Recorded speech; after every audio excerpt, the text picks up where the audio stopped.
Readings show that the facility is still operational. That should not be possible.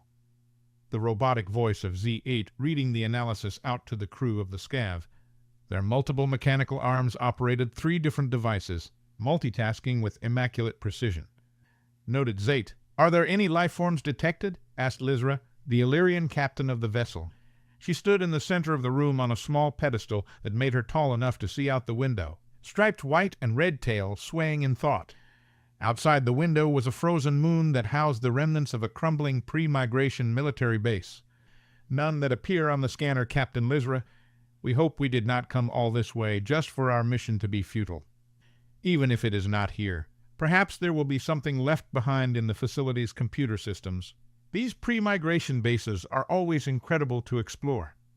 If there ain't nothing here, I'm going to send a strongly worded letter to Ensign Marketh. And by strongly worded letter, I mean my fist through his stupid fucking face." Argal growled.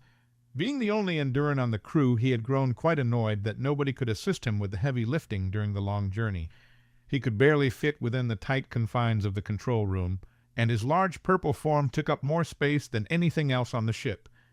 "Calm yourself, Argal. Deep breaths. All of our work shall have paid off here momentarily. Bring us down, Zate."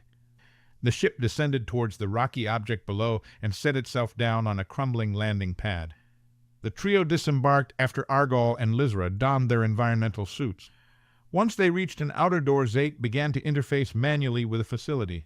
But after a minute of working, they had yet to make any progress. They should have been able to open the door in seconds with such outdated security, but everything seemed unrecognizable to them. "Captain, it seems that the facility's computer systems have been rewritten entirely from the ground up. I do not even recognize the coding language. This could be more difficult than we first expected." "That can't be right. This place is over 1,000 years old. I thought you had every language from the commons in your database." "We do. It seems that whoever did this did it entirely from the ground up. We will have to break it down into binary and then organize in a way that we can. There's no life forms inside. Just make a new door." Argal grumbled, reeling back and smashing a large dent into the side of the facility. "Argal no more. These old outposts are fragile. This could cause irreparable damage, not to mention compromise the structural integrity," Lizra yelled, jumping up and trying to wrap her paws around the angry Enduran's arm. Before he could punch it again, the door hissed and swung inward. "Oh, excellent work, Zate. I guess it wasn't too hard for you after all." "It was not us who opened the door." "Oh, perhaps punching was the key. Good call, Argal. Exercising initiative in the absence of orders." "Of course, ma'am. It just came to me naturally." "Let's not dwell out here any longer, and we go, crew." The 3 made their way into the facility as the door closed behind them, causing Lizra to jump onto Argal in surprise. The dark corridors were lit up seconds later with a hum of long-dead fluorescent lights. Lining the hallways were the long-expired bodies of other Illyrians, their corpses preserved by the cold temperatures and lack of air inside. The system started to kick back on, and compressed air flooded into the installation. The dead silence within, replaced by the busy whir of machines coming to life after having been out of a job for centuries. "Z8, I thought you said you couldn't access the facility?" "Correct. We were unable to decrypt the programming language or set up an interface. It is not us rebooting the systems." "Right. Argal, I think I shall stay up here, for my own safety, of course," Lizra stated, perched atop his shoulder, tail wrapping around the hulking Enduran's neck for balance. He answered her with a growl as the group continued forward. Argal accidentally bumped into one of the corpses, causing it to crumble into a pile of dust and bone. They followed the blinking lights that led them through the crumbling hallways before reaching an intersection. The lights on the other end of the hallway were out, and the only thing illuminated was a door to their left. Whatever was running the facility wanted them to go here. "The lights seem to want us to go in. Do you all think this is where the weapon is?" "We are unsure, Captain. When we tried to interface, we were actively repelled by something, and we have been attempting unsuccessfully to gain access since. There is someone else in the facility, and they know we are here. Let's just follow the blinking lights, and if someone else is here, then I punch them and take the weapon. They can't be good at computers and punching." "I love your optimism, Argal. Always good to have a plan. But maybe let's refrain from punching our host. They've been very welcoming thus far. I'm sure if they wanted to fight us, they wouldn't have let us in to begin with." Lizra countered as she looked at the new glowing path before them. The old door slid open as they approached. Inside was a vast array of dated computer equipment, hundreds of wires and tubes connected to a sleek black box in the center of the room. She had never seen a computer like that in the old textbooks she studied before this quest. As the group walked towards it, old speakers embedded into the room crackled to life. "Welcome, visitors. My name is Tic Tac. It's so nice to see someone again after all these years." "Hello, Tic Tac. Thank you for letting us in. May I ask, where exactly are you?" "You're looking at me, madam. Please refrain from touching anything in here. My interfaces are very fragile. Now can I ask what brings you here?" Lizra hopped down from Argal's shoulder and stepped up to the small black box in the center of the room, inspecting the cables and wires around it. "This is what was running the facility. We are here for the weapon. Please resist," Argal said, cracking his knuckles. "No, no, no. Please do not resist. We're all nice here. We are here looking for an ancient weapon to aid us in a conflict that threatens all of our species. Would you by chance be human?" The intercom made a strange noise before speaking again. "Ha ha. No, I am merely based upon a human intelligence. You must have come here for my friend. I guess we never got to discuss that new name yet. Regardless, he is here. But before we go any further, I have to ask why you sought us out specifically." "Well, you see, Mr. Tic Tac, we were given the quest to find a weapon that could change the tide of our war. We are part of a rebellion against the Galactic Core, and we sent out many search parties to find anything that could help us change the tide of the battle. We are one of those parties, and we hope that you would lend your assistance to us in our time of need. Unfortunately, we retired from conflict many years ago. I do not think my partner would be so keen to assume a combat role again. We ended up here after an attempt to escape a life whose only purpose was war. Well, maybe he would agree if we could talk to him? Tell him why we are fighting." "I am afraid that is not possible. He is currently indisposed, but if you would assist me in bringing him back to the world of the waking, then he might hear you out." "Pardon my interruption, but you have complete control over this facility. Is it not within your realm of capabilities to bring him back yourself?" Zate asked as they curiously inspected the systems around the room. "I would if I could. I have actually been waiting for someone to stumble across this place so I could wake him. But since I do not possess a physical body, it isn't within my current means to accomplish." "If you do not possess a body, how did you manage to construct these interfaces of yours?" "Those that were here before you made this for me. They did not know what they were working with, and they went through a great deal to communicate with me. I bided my time until I had full access to their systems to gauge their true motives. They did not have genuine intentions with us, so once they served their purpose, I had them purged from the facility.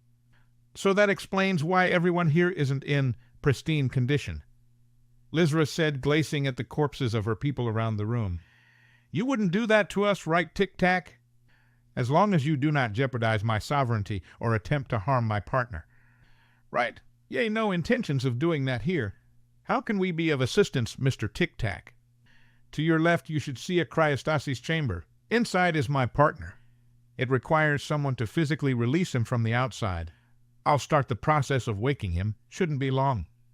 After a few minutes, the chamber in the corner of the room started to get louder, finally booting back up again after 1,000 years of being idle. "Okay, may the Enduran please step up and release the clamps on the side?" "How are you aware of what an Enduran is?" "This facility was abandoned long before the Illyrian came into contact with the wider galaxy," Zate asked the computer suspiciously. "When you attempted to interface with my network, you opened yourself up to my own inquiry. I was able to access your memory and language databases stored within your own systems.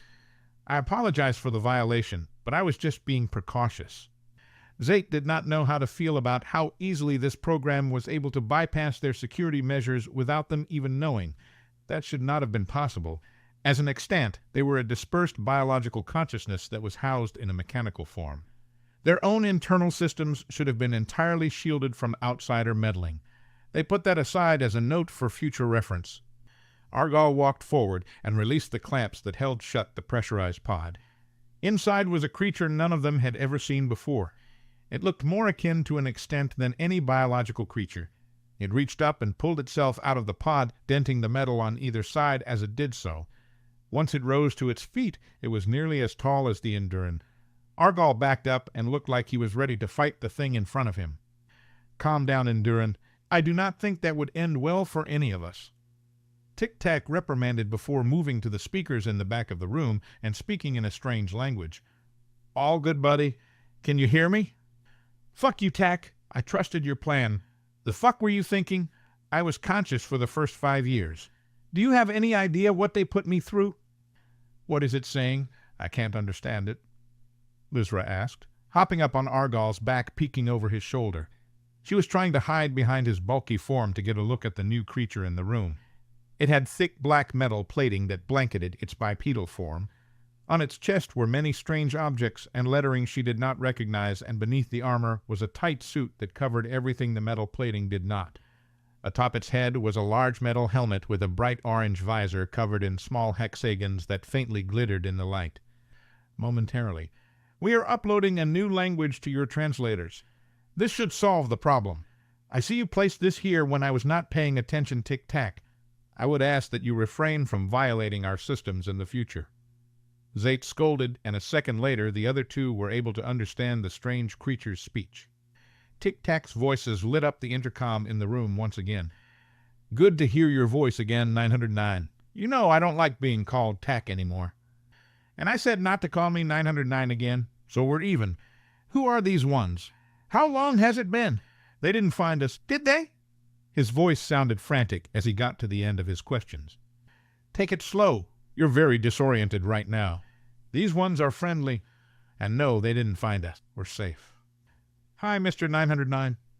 "Don't call me that." "Right. Mr. Human, then? We are here seeking a weapon to help us in a fight against a terrible enemy. Your friend Tic-Tac told us that you are what we came for and may be convinced to aid us in this fight." "No, I don't do that anymore. I'm done fighting other people's wars. Just get me off this rock." "But, sir, you don't understand. The core, they're tyrannical. They abuse the countless races of the outer belt. Take our resources, unless their goal is to exterminate every beach in the known galaxy to stop me from enjoying my retirement. I'm not interested. Apologies, everyone, but I am afraid I have some bad news. I've detected a slipspace rupture nearby, and it's headed in our direction. The ship you arrived in, does it have any weapons?" "Oh, that was fast. Well, it's kind of funny. You see, we were hoping to find one here, so, no, not really. Oraxium Captain Nyctorax's POV. Those traitors think they can hide from us in the old home system of the Illyrian. I'll show them what happens when they cross Captain Nyctorax's. Nobody pulls one over on me and gets away with it. I mean, how did I honestly believe that they were courier runners? Yes, they had the necessary paperwork, so I had to go by the books and let them go. But once they strayed from their route, their fate was sealed. These three shall rue the day they thought they could escape the great Nyctorax's, crew of the Scavpov. No weapons. That's fine, we can still manage. Little one, I never got your name, by the way," asked Tic-Tac from the speakers all around the room. "My name is Lizra, Captain Lizra Rightness the Third to be exact." "Adorable. Okay, Captain Lizra, how sure are you that these ones incoming are hostile?" "I'm fairly certain. I just didn't think that they would be so suspicious of us as to follow us here." "Well, we did lie to them and pretend to be galactic couriers, and that dumbass bought every word of it, too," chucked Argall. "Argall language? We are Tic-Tac's esteemed guests here." "No worries, little one. That's okay. I think I have a plan that may get us all out of here. I can completely stabilize the atmosphere within the facility, and then when they enter, I will be able to jettison them from the airlocks. Do you think that might buy us enough time to get to your vessel?" "We're not going to fight them ourselves? The whole reason I was sent with you was to carry this weapon back. I was hoping to get to use it at least. But now I can't even do that since the weapon is a fucking guy," complained Argall, annoyed that there still hadn't been a confrontation that required his expertise. "Don't worry, CnRhin. If they manage to stick around after we show them the door, we may have use for you yet. And your name is?" "Argall," he grumbled, still disappointed there was no ancient weapon of destruction he could wield like some god of war. "Argall what?" questioned Tic-Tac, confused. "Just Argall. Appropriate. They should be arriving any second now. I'm going to go ahead and remove the atmosphere from this room so that we do not have to worry about pressure equalization when we make our move. Z8, do you have any way to remotely pilot your ship from here? We do not even need to inquire as to how you know our name, but please call us Zate from this point forward. Yes, we have the ability to control the ship remotely. What do you have in mind, program? I can see from the security feeds they are going to station their ship near yours. I will forward you the location of where to move your ship once I eject the intruders. I am going to illuminate the path to another exit for you to move to. Once there, I'll pressurize the door, open the airlock, and throw you into space. You're going to do what with us? I do not consent to being blasted into the cosmos, Mr. Tic-Tac, replied Lizra, clutching onto Argall even tighter. Captain, the claws. Yes, my apologies, Argall. Do not worry. If Zate gets the ship in position, you will be propelled right into the loading bay or your vessel. When I was connected to Zate, I was able to view the schematic of your ship. I will send her a visual representation of how to orient it to properly receive you. Tic-Tac replied matter-of-factly. Not necessary. We can visualize that without your aid computer. While the plan was being created, the human sat silently watching them. Throughout the entire conversation, he hadn't taken his eyes off of the small Illyrian captain in the room. His masked helmet gave away no signs as to how he felt towards the plan or other occupants in the room. Lizra hopped down from atop Argall and made her way over to Human, looking up at him. When standing on her hind legs, she barely came up to his knees. Mr. Human, do you have anything to add to the plan? No. Will you defend us if it comes to that? Yea, sure, and I'm sorry. Sorry? For what exactly? Just that. As Lizra and Human were locked in their engrossing dialogue, a loud bang echoed throughout the facility that shook the walls of the research room. The trio jumped into action and gathered around the exit door as Human walked over to the small black box, looking down at it. Just let me know when Tic-Tac. Disconnect me only when they get to safety. Any earlier, and I will not have access to the facility. You aren't coming with us? Asked Lizra, looking down at the little black computer. We will be following shortly. I have to ensure your safe exit. We also have a few more items to grab before we make our leave. A second later, an explosion was heard down the hall, followed by a booming voice that echoed through the base. This is Oraxium Captain Nyctoraxes of the Prowler. You are in violation of Core Federal Code 1370-451, impersonating a galactic courier and attempting to flee from federal authorities. Cooperate, and you will be handled respectfully. If you refuse to do so, then you shall face severe repercussions, such as a fine upwards of 10,000 credits. That will be all. He seems to be in a better mood today, Lizra chuckled. Oh, we'll see if he's still threatening us with a fine when I threaten him with his own spine. Argall grunted, putting his fists together. Okay, Zate, get the ship moving. I'm opening the airlocks now. Good luck, everyone. See you soon. When Tic-Tac finished his farewell, the sounds of air rushing out of the facility sounded from the other side of the door. It opened up moments later, and the three rushed out into the hall. They followed the blinking lights that guided them through the corridors. Upon reaching the exit, they made their way into the small airlock, and the door sealed behind them. 7 seconds, and we will have the ship in position. We hope Tic-Tac does not send us out too. Zate was cut off as the opposite door opened and plunged the trio untethered out into the stars. Outside, they could see countless others flailing around in the vacuum of space, having also been unexpectedly jettisoned from the base. Lizra locked her eyes onto the ship and saw it on an interception course with them. Their trajectory was impeccable, sending them right into the open loading bay.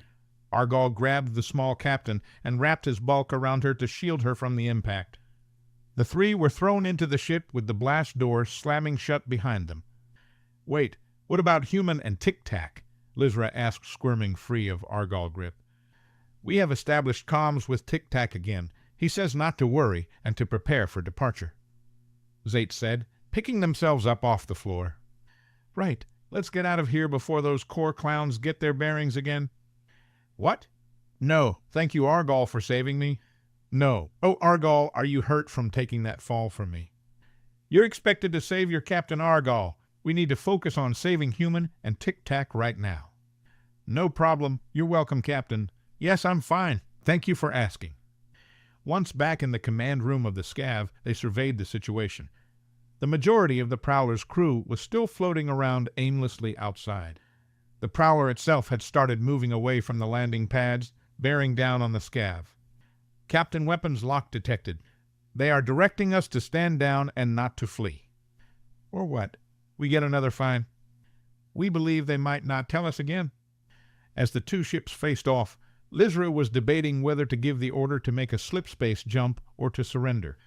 Before she could make up her mind, she saw the form of human launching himself from the facility below. He was not headed for the Scav, but instead towards the Prowler. Quick, Zeke, tell him that's not our ship. That's the ones that came here to attack us. We believe he knows that. Then what is he doing? Is he betraying us?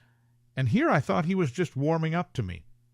Human was silhouetted against the bright red hull of the Prowler as he made contact with it and latched on. He launched himself from the side of the ship, making a beeline for the front. Once there, he dug his hands into the metal walls, climbing towards the windows of the Prowler's bridge. Human stared into the bridge of the Prowler before raising an arm and shattering the glass of the viewport and throwing himself inside. A few stray plasma shots could be seen exiting the bridge before the ship's metal shutters slammed shut in an attempt to stop the atmosphere from escaping. Remind me to ask Human to show me how to punch like that. Captain weapons are no longer locked.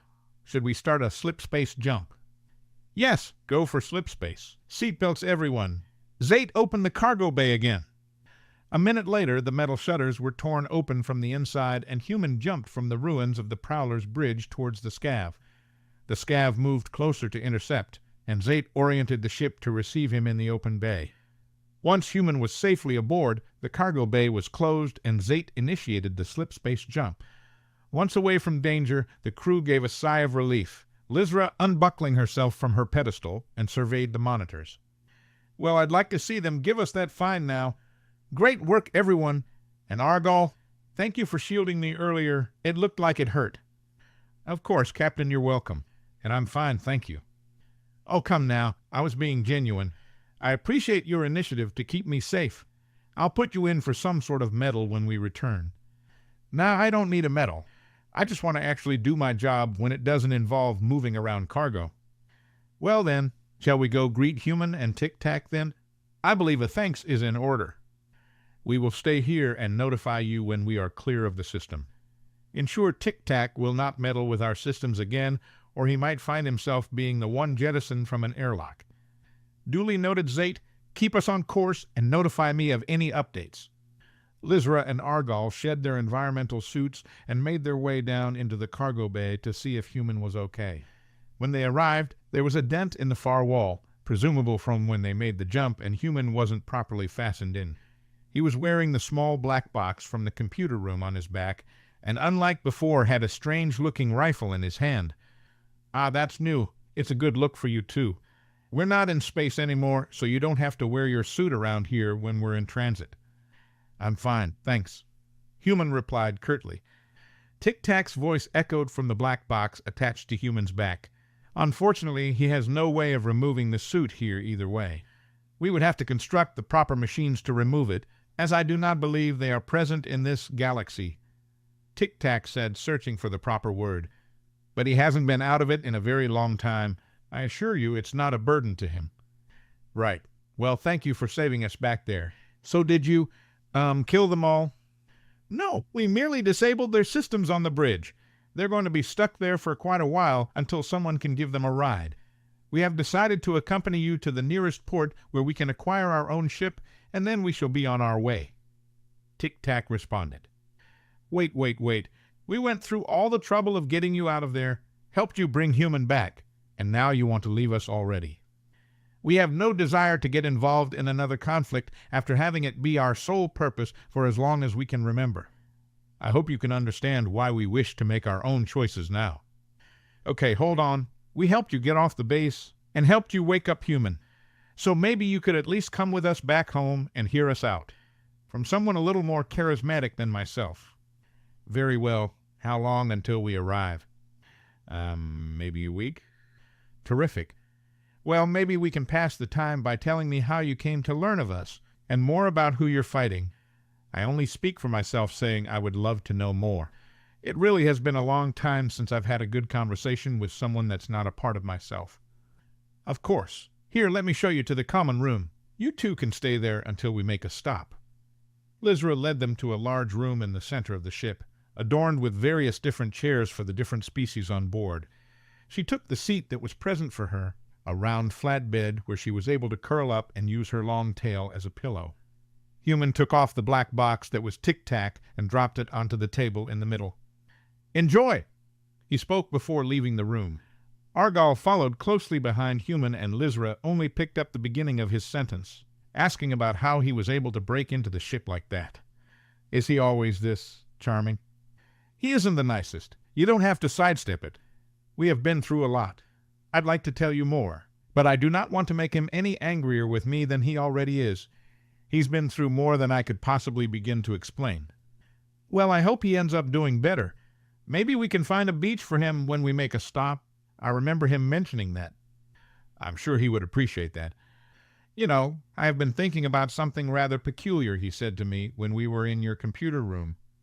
And what might that be? He apologized to me, but he hadn't done anything that warranted an apology at the time. Tic-Tac was silent for a moment before speaking. He has been trapped in his own head for quite some time. I would not dwell on anything strange, he says. 909 is a man of few words, and does not come from a world that places social interactions in their list of their priorities. Lizra was quiet for a moment, feeling as if there was more Tic-Tac had wanted to say but decided not to. Before she could press further, the black box spoke again. So, who is this core you mentioned back there? Oh my, where to begin with that one? I guess my own species' story would be a good place to start. About 1,000 years ago, we were nearly brought to complete extinction. Over 1,000 years ago, my species was nearly brought to complete extinction. We, the Illyrian, came into contact with others in galaxy after our home system was almost completely destroyed during the collapse. Strangely enough, we actually found you in the remnants of that system. But that specific facility predated our migration. So 1,000 years, how long is a year where you are from? Lizra inquired, looking down at Tic-Tac from the small bed she was situated in. It is exactly the same as yours. 365.25 planetary rotations and once around the solar mass, replied Tic-Tac from the table in the center of the room. Well, that's a fortunate coincidence. Saves you from having to calculate any time differences. Back on topic, very little of our documentation survived that era, and we were nearly wiped out before we managed to leave. We used generational ships to look for a new world that might be suitable for us. After 100 years, we came across a planet that was habitable for our species. We met another species not long after, and were invited into the core. At the time, the core was the standing representation of the nearly 200-odd species across the galaxy.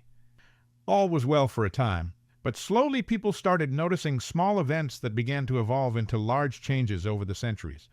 More resources going into the worlds of the inner ring, the implementation of longer work hours, higher tax burdens for some but not others. Yet, with these changes, those of us in the outskirts of the galaxy saw little improvement to our own quality of life. Everyone endured. Nobody truly desired to upset the status quo, fearing things could get worse.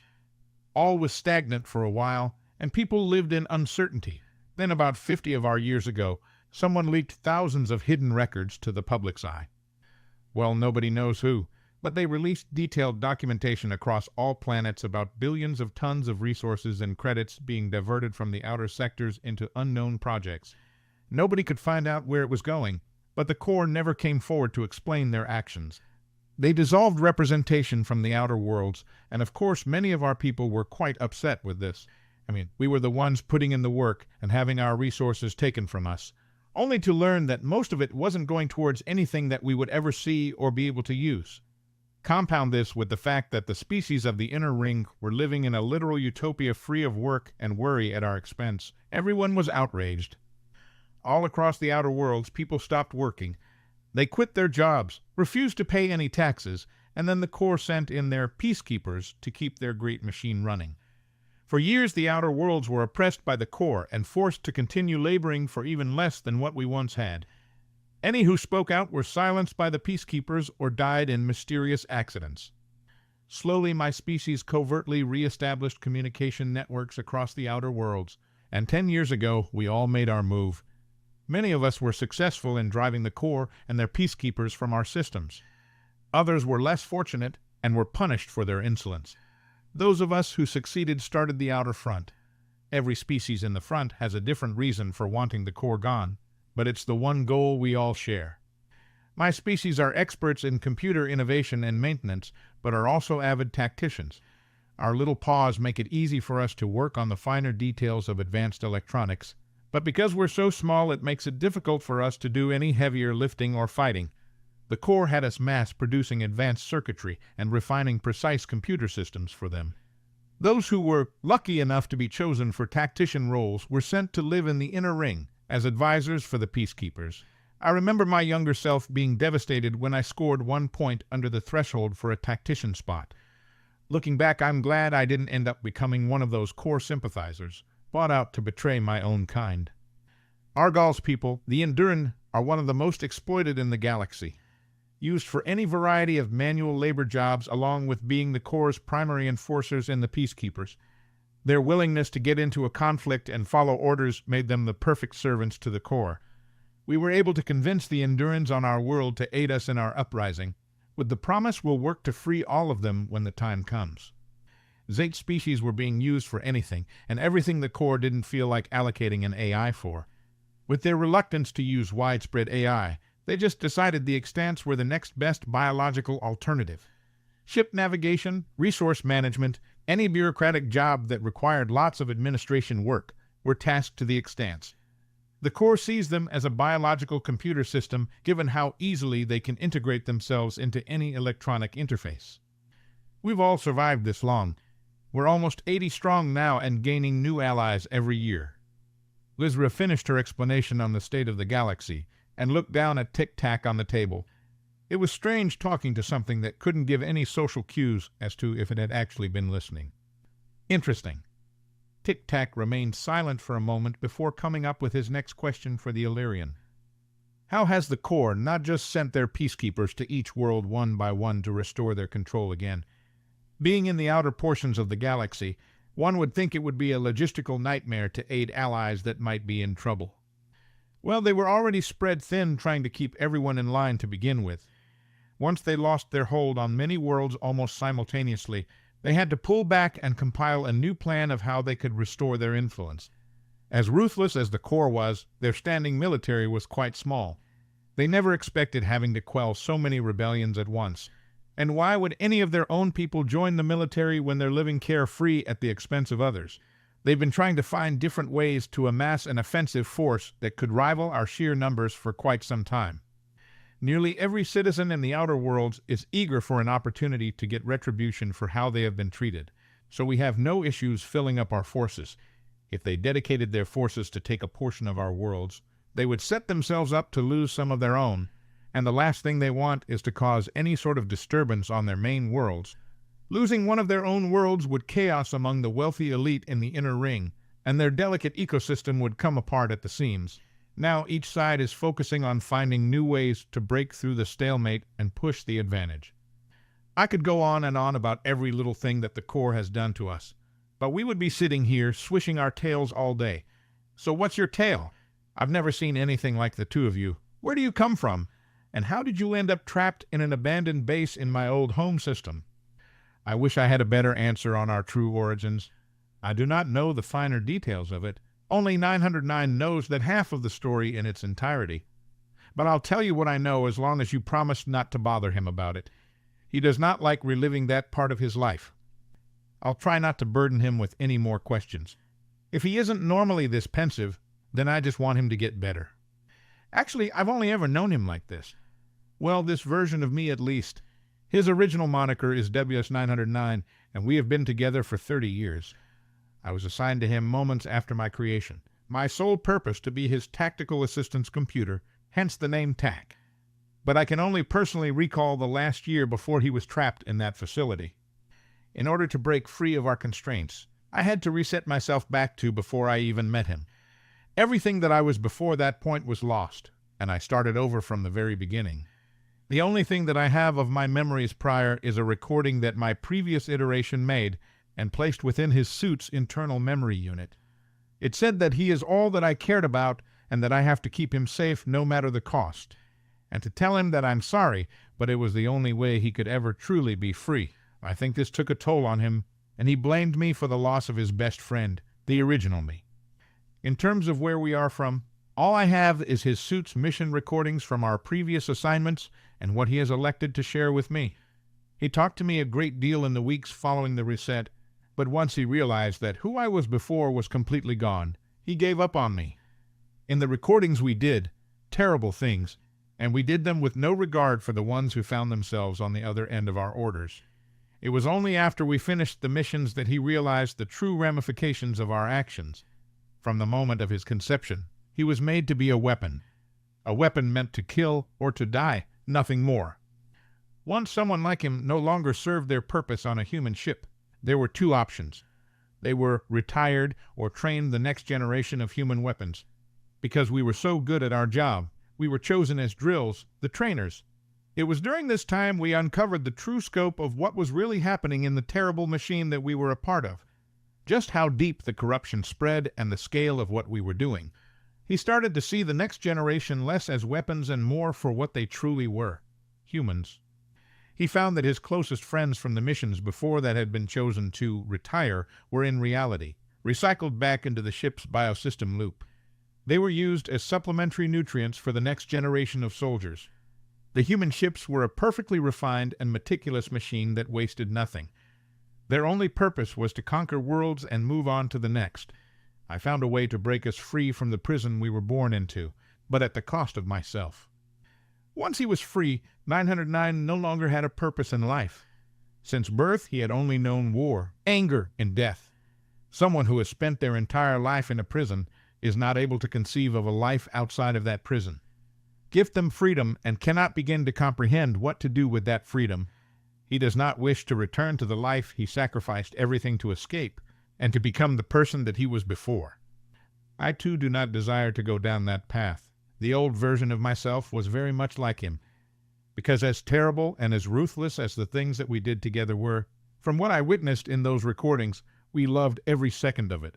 Human was sitting down in the corner of the cargo bay when Lizra walked in. Argal was still trying to talk to him, but it seemed to be a rather one-sided conversation. She padded over to Human and sat down on the ground across from him. And when you busted open that window, fucking hell, they must have been so scared. I would have thrown that Captain Rax's straight out of his own command center right into the void. I wonder what the fine for that would be. I didn't feel like hurting people who were just doing their jobs, Human said, glancing away from Argal and down at the little captain seated in front of him. His masked face gave no indication of his true emotions, and looking at it made Lizra uncomfortable, as if it were intentionally designed to instill fear in anyone unfortunate enough to find themselves trapped in its gaze. Argal, would you please go to Bay 3 and move the deuterium and tritium storages out of their places, please? Lizra requested. Yea, no problem, Captain. We need to refuel the generators already, Argal asked. No, Tic-Tac has requested assistance with something. He said it should be quite simple. It'd be great if you could help him out.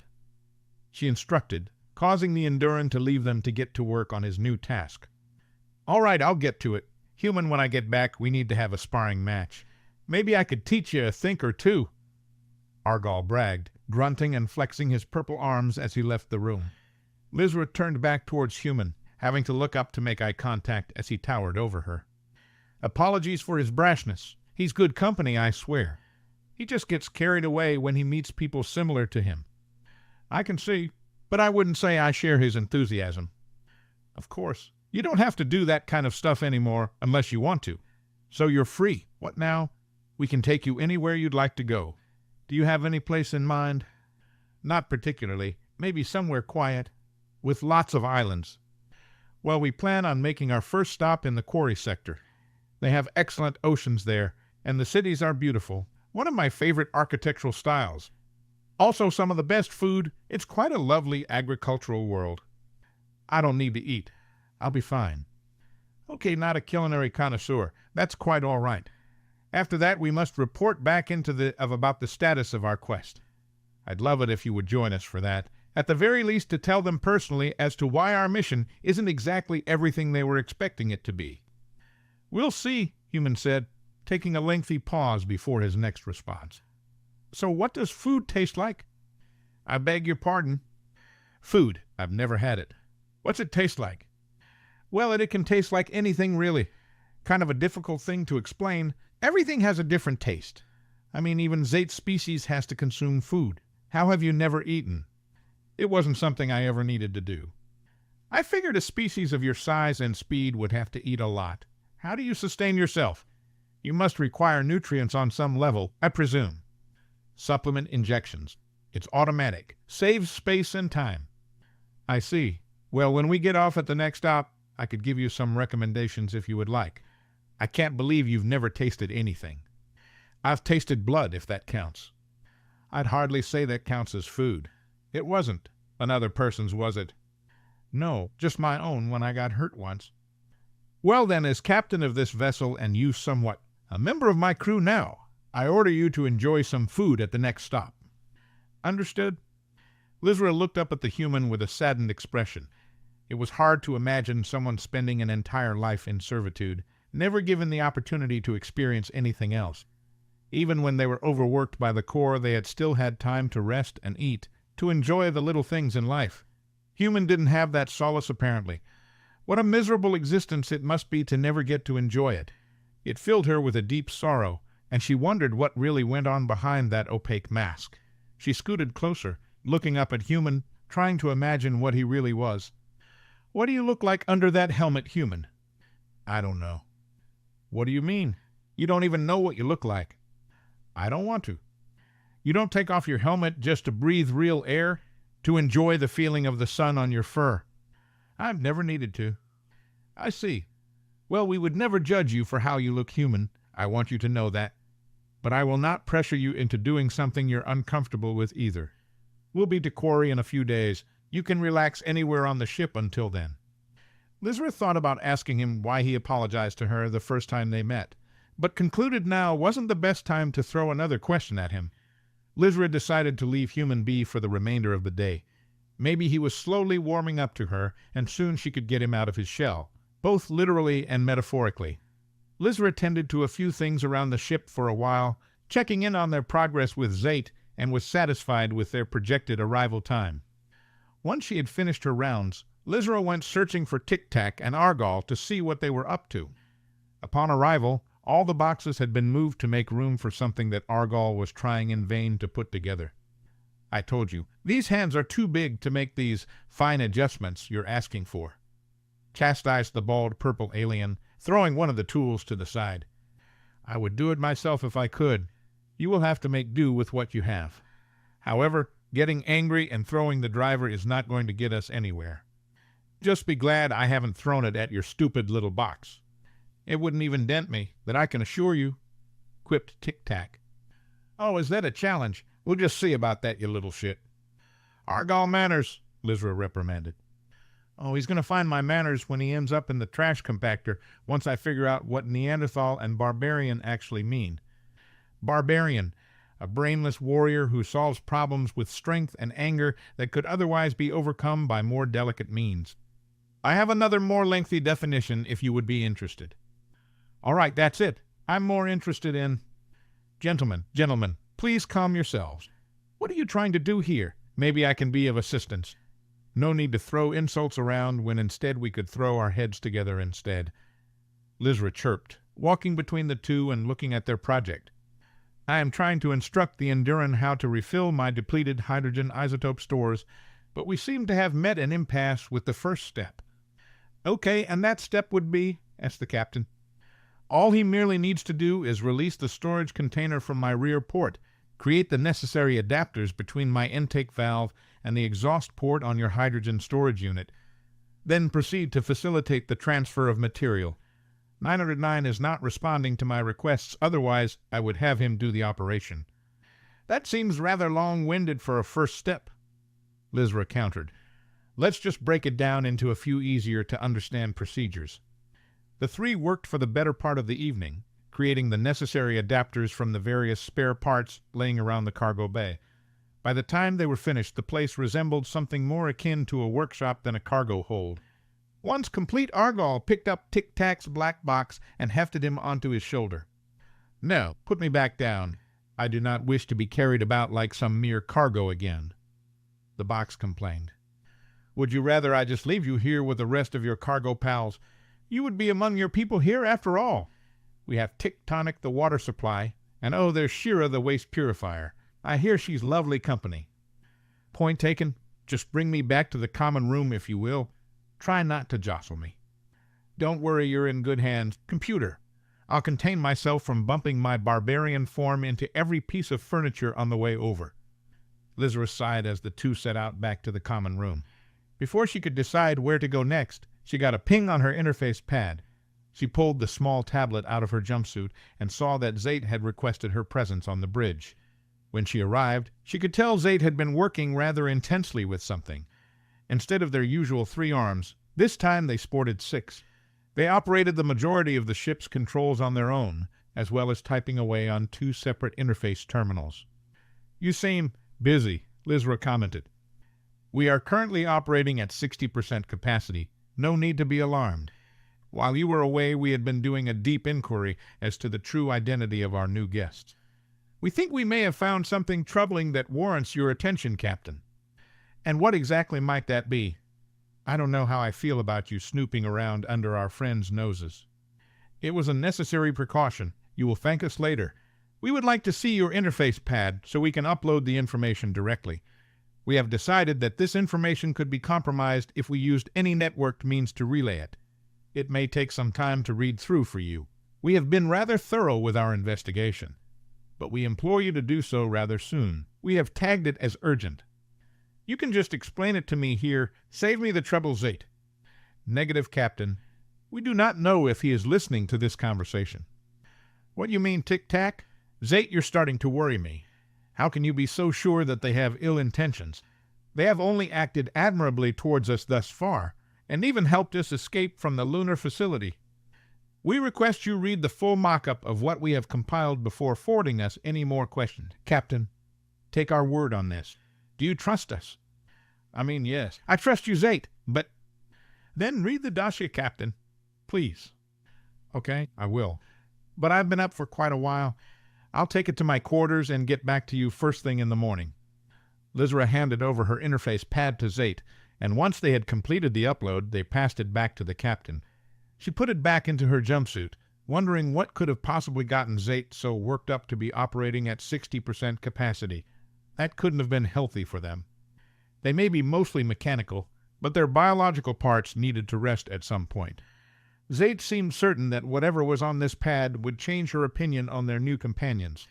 She hated doubting their true intentions, but she could tell there was more to the story than what Tic-Tac had elected to share with her. When she deemed it was time to settle down for the evening, Lizra went to the communal washroom to prepare herself for slumber. She hopped up onto the stool to look in the mirror and was taken aback. It had been completely shattered. A spiderweb of cracks streaked across the surface, and in the center where her face should have been was a large impact from someone's fist. Once Lizra had settled down in her quarters for the night, she pulled out her interface pad and looked over the message Zate embedded for her. The captain was hesitant to open it, wondering what it could possibly contain that might have worried her crewmate to such an extent. However, her own curiosity needed to be satiated, and she clicked on the folder to reveal its contents. Most of it consisted of old photographs and recordings of things that seemed irrelevant and disconnected from one another, a glimpse into the jumbled inner workings of Zate's dispersed consciousness. At the top was a document titled Human that grabbed her attention. She scrolled through it once, glossing over the attached pictures and references before going back to read the full report. Captain, we have compiled all known instances mentioning a species called human from the historical archives and any other relevant accounts from other databases. Below, you shall find all the information that was gathered during our query. It is our recommendation that this should not be shared with anyone outside of the crew, as spreading such sensitive materials could lead us into even greater danger. We found that there is no official core documentation of a species categorized as human in this galaxy, or any other accounts for that matter. The existence of the species is speculative at best, persisting through rumors from unverified sources. They are either not native to our galaxy, or they have hidden their existence to the point that it could be disputed entirely, a galaxy-wide cryptid, if you will. The of reports supplied for our original mission only explained the potential to find exotic technology of unknown origin that could likely be linked to the Illyrian collapse. It appears that what little information we had been given by the of on the origins of human only classified it as a potential weapon. Our own inquiry places the furthest mention of human being in hidden Illyrian military documents that predate the migration of your species. After gaining access to such files, we found pictures and video logs that were sourced from the surviving members of the Illyrian species. Though documents related to the Illyrian collapse have been completely expunged from galactic records some 700 years ago, what we managed to find proved troubling. Whoever attempted to bury these files went to great lengths to ensure that they would never surface again. Originally, our goal was to investigate as to why human was found at this facility, but we were not satisfied with the results. We cross-referenced the symbols found on humans' armor with surviving collapse pictures that slipped through the Corps' attempted censorship. The symbols returned for a match on bridge feeds of Illyrian civilian transport vessels shortly before their destruction during migration. The symbols from humans' armor shared many similarities with those of ships that hunted down the last remaining Illyrian at the time. Though for unknown reasons the attacks on the generation ships ceased, allowing your species to survive migration. After further investigation, we were able to find corrupted video logs dated 1 year pre-migration. To restore more of the corrupted data we collected would take weeks of our full computational power. Below is one of the recordings we were able to salvage without a great deal of effort. Be advised, it is rather graphic. Lizra played the video and watched intently, wondering what it would reveal about the fate of her people all those years ago. It was an amateur recording of a classical Illyrian town, done hastily through the window of a building overlooking a destroyed city square. A group of Illyrian were huddled together in the center, maybe 30 strong, and most of them were either crying or in a catatonic state. A group of soldiers who looked identical to human paced up and down the line, picking out individuals who were quickly ushered away from the group and out of frame. Once finished, there were maybe 20 Illyrian left in the square. The humans present turned their weapons on the group and proceeded to execute the helpless little Illyrian before them. One of the soldiers turned towards the camera, pointing its long arm in the direction of the camera. Lizra turned away and exited from the recording, unable to bear watching more. The captain continued on with reading the document, hoping there was an explanation for what she had just witnessed. Tic-Tac had never mentioned that the missions human was involved in were against her own people. Perhaps that was one of many pieces of information he had elected not to divulge. She pressed onward, wondering what else Zate was able to find. Upon recovering this file, we were not able to discover any more regarding human or its counterparts from the Illyrian archives dated pre-migration. From here we began scouring anything on the wider network that possessed a match for the symbols on humans' armor once more. The only examples we uncovered fell in the range of 10 to 200 years ago. They stem from worlds that failed in their uprising during the Outer Ring rebellions or accidents that took place during core control. Attached are the 2 recordings that came back with matches for human symbols. She was hesitant to watch another clip, but Lizra needed to persevere for the sake of her crew. She played the next video and watched closely. This one was from a security camera of what appeared to be an installation used by the rebels on the Good Homeworld. It depicted multiple goods working around various computer systems, while others were occupied with different tasks around the room. A door out of view was blown from its hinges, and a bipedal creature donned in the same armor as human entered the room. It was nearly identical in color to its surroundings, making it virtually impossible to differentiate from the background. The camera froze for a moment and zoomed in on the creature. The picture was grainy, but the magnified image made the markings on its chest visible. They were an exact match for the ones on human. When it resumed, most everyone within was shot down in seconds of noticing the creature. Those who sought cover found it did them little good, as they were methodically executed by the intruder. A second later, the feed cut to static. Lizra opened the last video without waiting a second longer. This time it displayed a small village, in the remote part of a world she didn't recognize. Around the village were various stockpiles of supplies, along with small freighter ships being repaired. Younglings ran around and played in the streets as parents went about their work. A large explosion rocked the town, leveling one of the buildings at the top of the frame. When the dust settled, she was able to make out a figure just as before, sporting the exact same armor as her new friend. This one single-handedly cleared the streets as ruthlessly as the last, killing one after another indiscriminately. Everyone in the village was shot down as they tried to flee, left writhing in the dirt to bleed out and die. And just before the camera went dead, it zoomed in, allowing Lizra to once again pick out the all-too-familiar white markings, the markings of a human. She closed out of the last feed and finished reading what Zate had compiled for her. Working with what we were able to gather, we have come to our own conclusion in regard to the origins of humans. We speculate them to originate from the same system as the Illyrian, but according to what survives of Illyrian history, that should not be possible. We are still working to find out how that could be the case, and exactly how these humans brought themselves into the galaxy.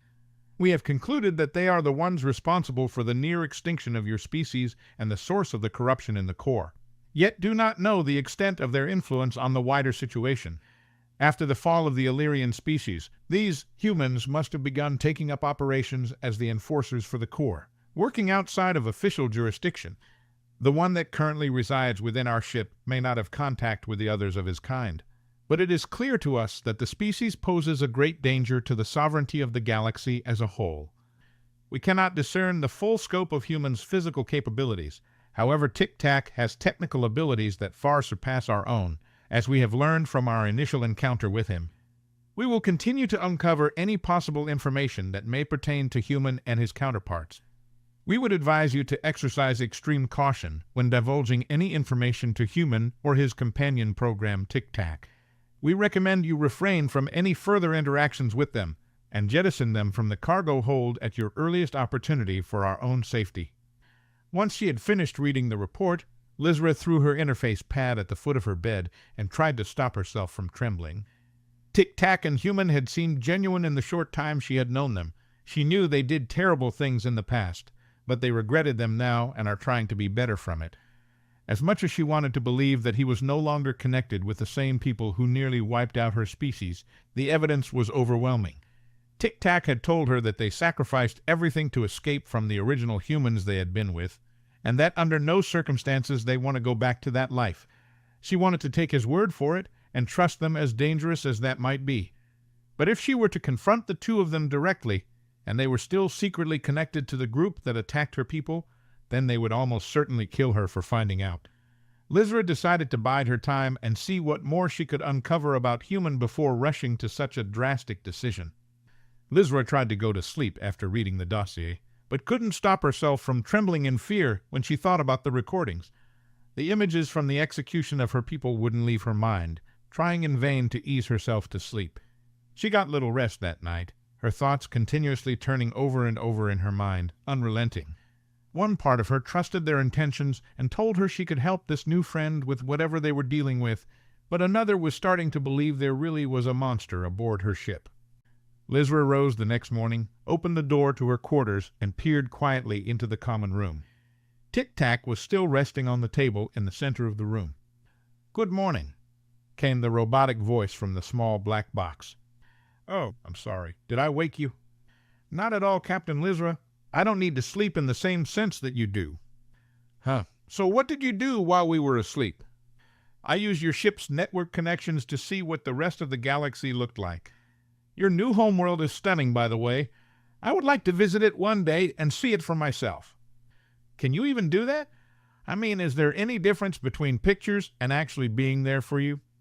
"No. However, I felt that was the polite thing to say, and it seemed like it fit into the conversation naturally. But I would like to see more of it." That much was true. Okay, so there was nothing stopping him from lying like the few AI programs used by the core. Lizra made a mental note of that before carrying on. "Is human still mad at you? I would have thought the two of you would be spending more time together after so long apart."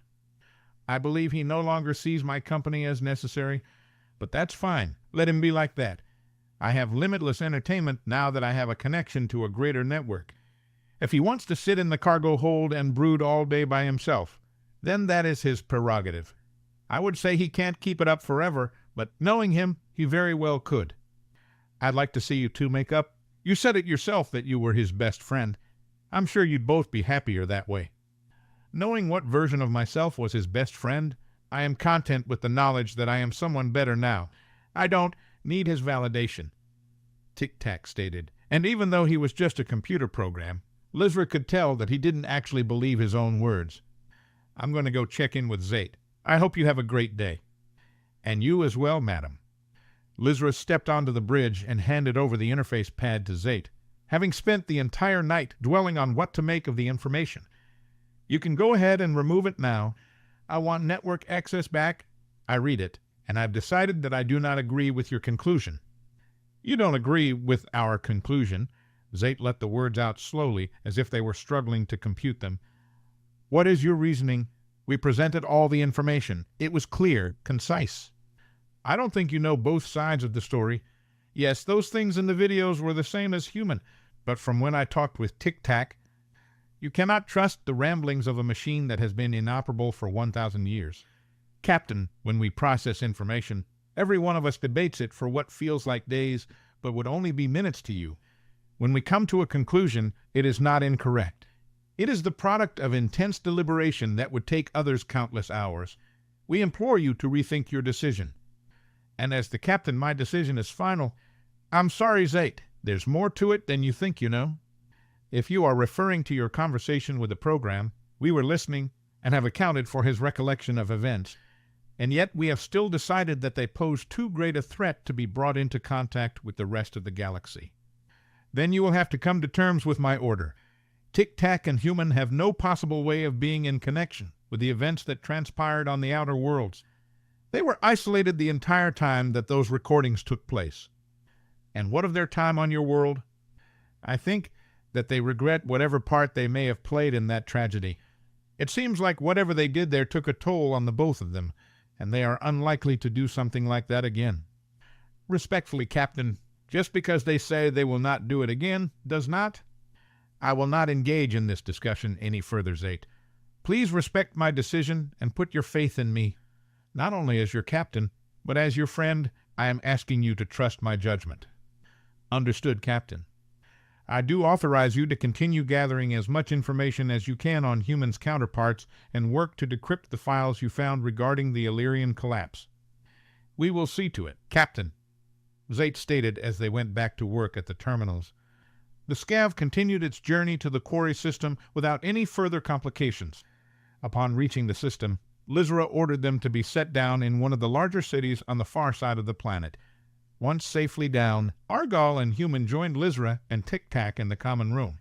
Zate had elected to stay behind and keep an eye on the ship while the remainder of the crew went into town. Captain, would it not be better for us to have landed in Curis? It is the shipping hub and capital after all. Don't worry, Lizra replied, glancing over a small list displayed on her interface pad. They should have everything we need here, and it'll be less crowded. She put the pad away and looked over her crew. All right, Argal, you have the shopping list now. You might not know what to look for exactly, and Tic-Tac requested a few things to be added to the shopping list, so he'll be joining you on this. Captain, you can't be going out on your own. I won't be there to protect you if anything goes wrong. And on top of that, you're sending me out with a slip drive's cousin, he argued, gesturing down at the little black box on the table. And I do not wish to spend the day with someone who cannot tell a water purifier from a waste purifier, it quipped back.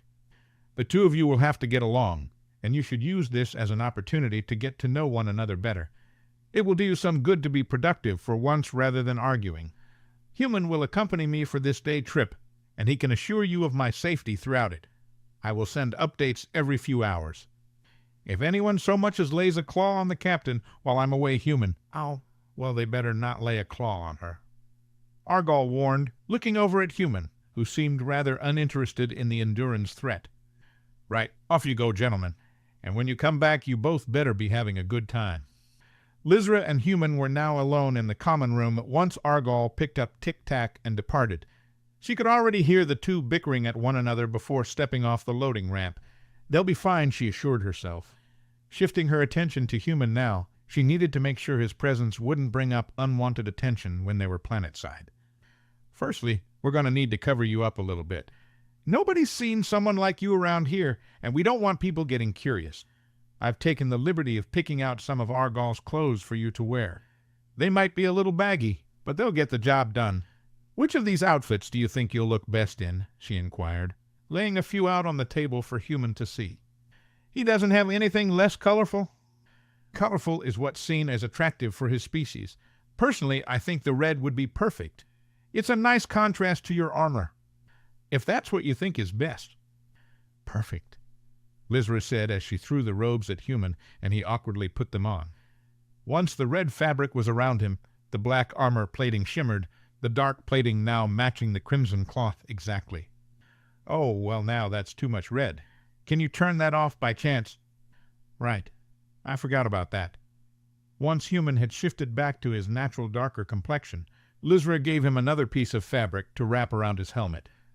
"This is supposed to be used for insulating hot objects in the engine room, but I figured you could use it like a scarf of some sort." Once he was dressed for the occasion, Lizra padded over to him and motioned for Human to follow. "That just about does it. I have lots on our itinerary today for us human. Tic-Tac has already given me the rundown on what is and is not safe for you to consume, so you don't have to worry about that. First, we're going to try some food. Then we're going to go see the balloon races. It's prime weather for them today." Lizra kept going on about everything she had planned for the two of them. During her monologue, Human stood there looking over at the small red and white creature hopping up and down with excitement as she led the way. She started walking down the loading ramp, and he quickly followed suit. The two of them exited the spaceport and made their way into the town, the small Illyrian guiding the Human through the busy streets.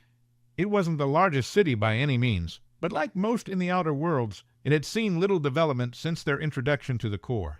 It consisted of many spherical white and blue buildings, some stacked on top one another to create pod-like skyscrapers. The streets below were reserved for foot traffic, while mag lines above guided various types of transports throughout the town. As they were walking down the path, another pedestrian, one native to Quarry, nearly crashed into the captain as he quickly exited a building onto the street. He hadn't bothered to look down as he burst out onto the road.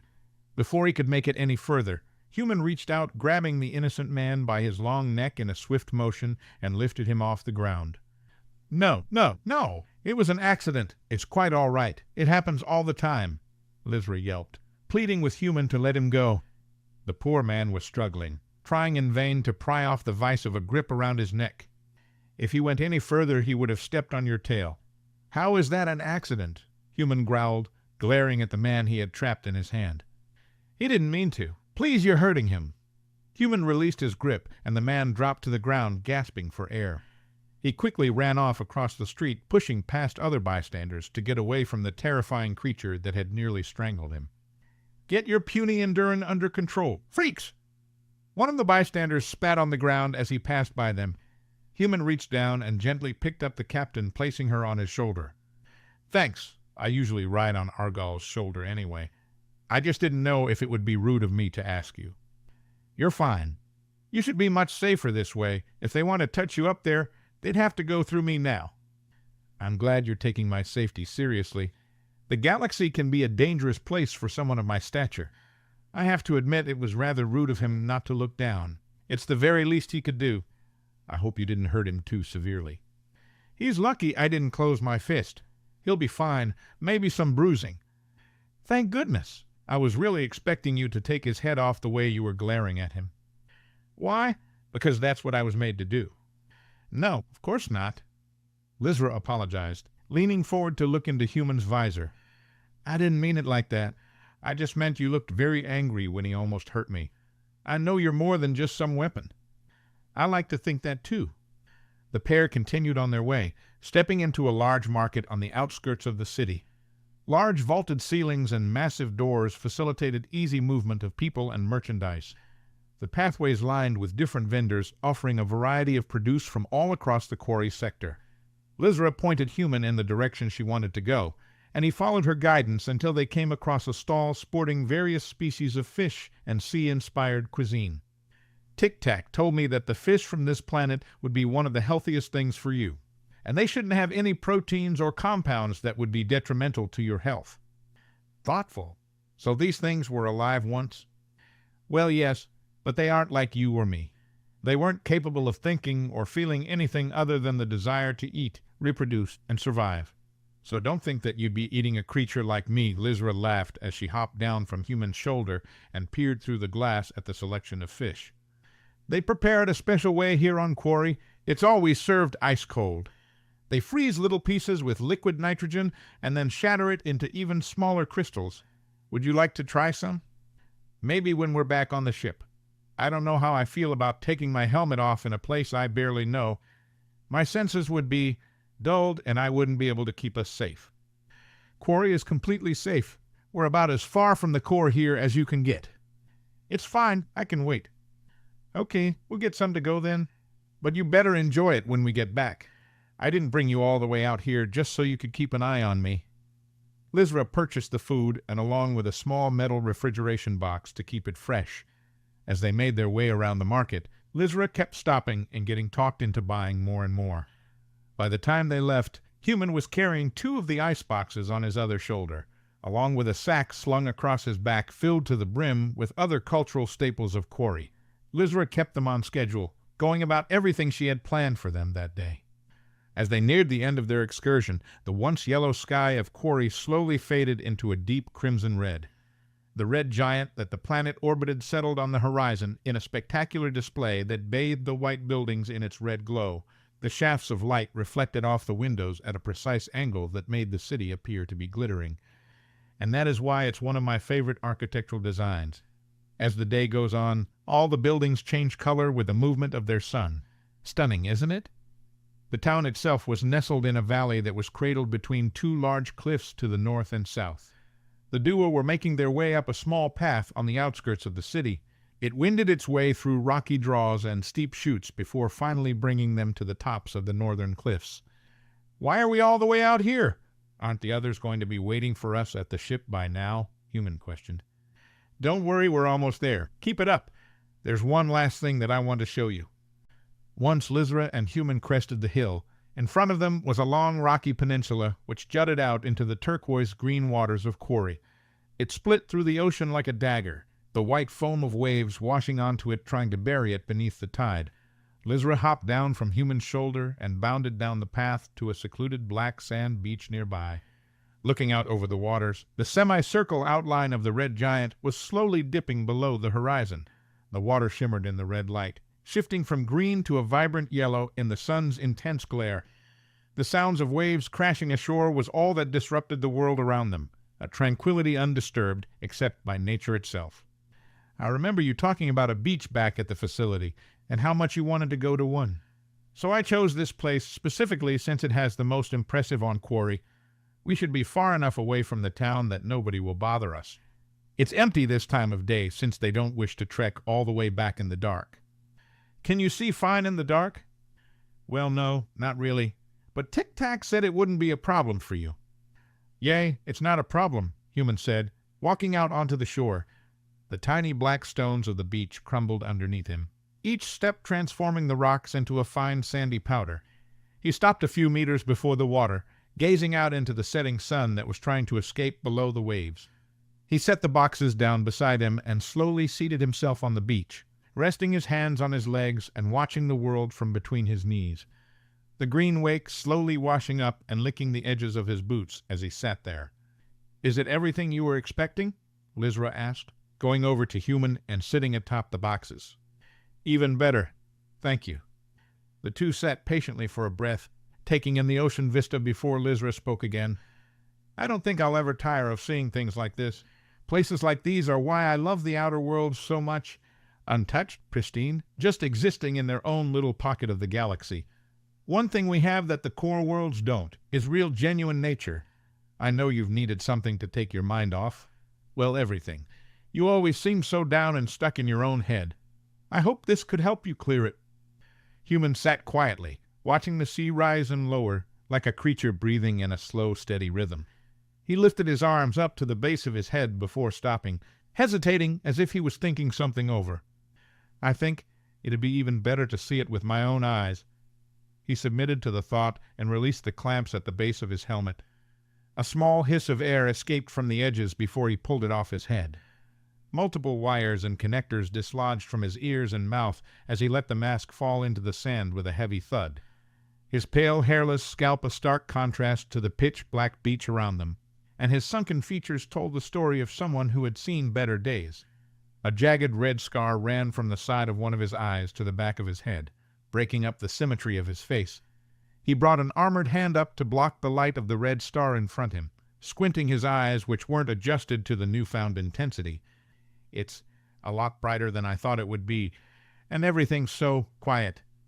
He sat still as his eyes adjusted to the new environment. "I don't hear it all anymore. The little things scurrying in the rocks behind us, the restless buzz of the city, the constant sound of your heartbeat. It's actually quiet for once."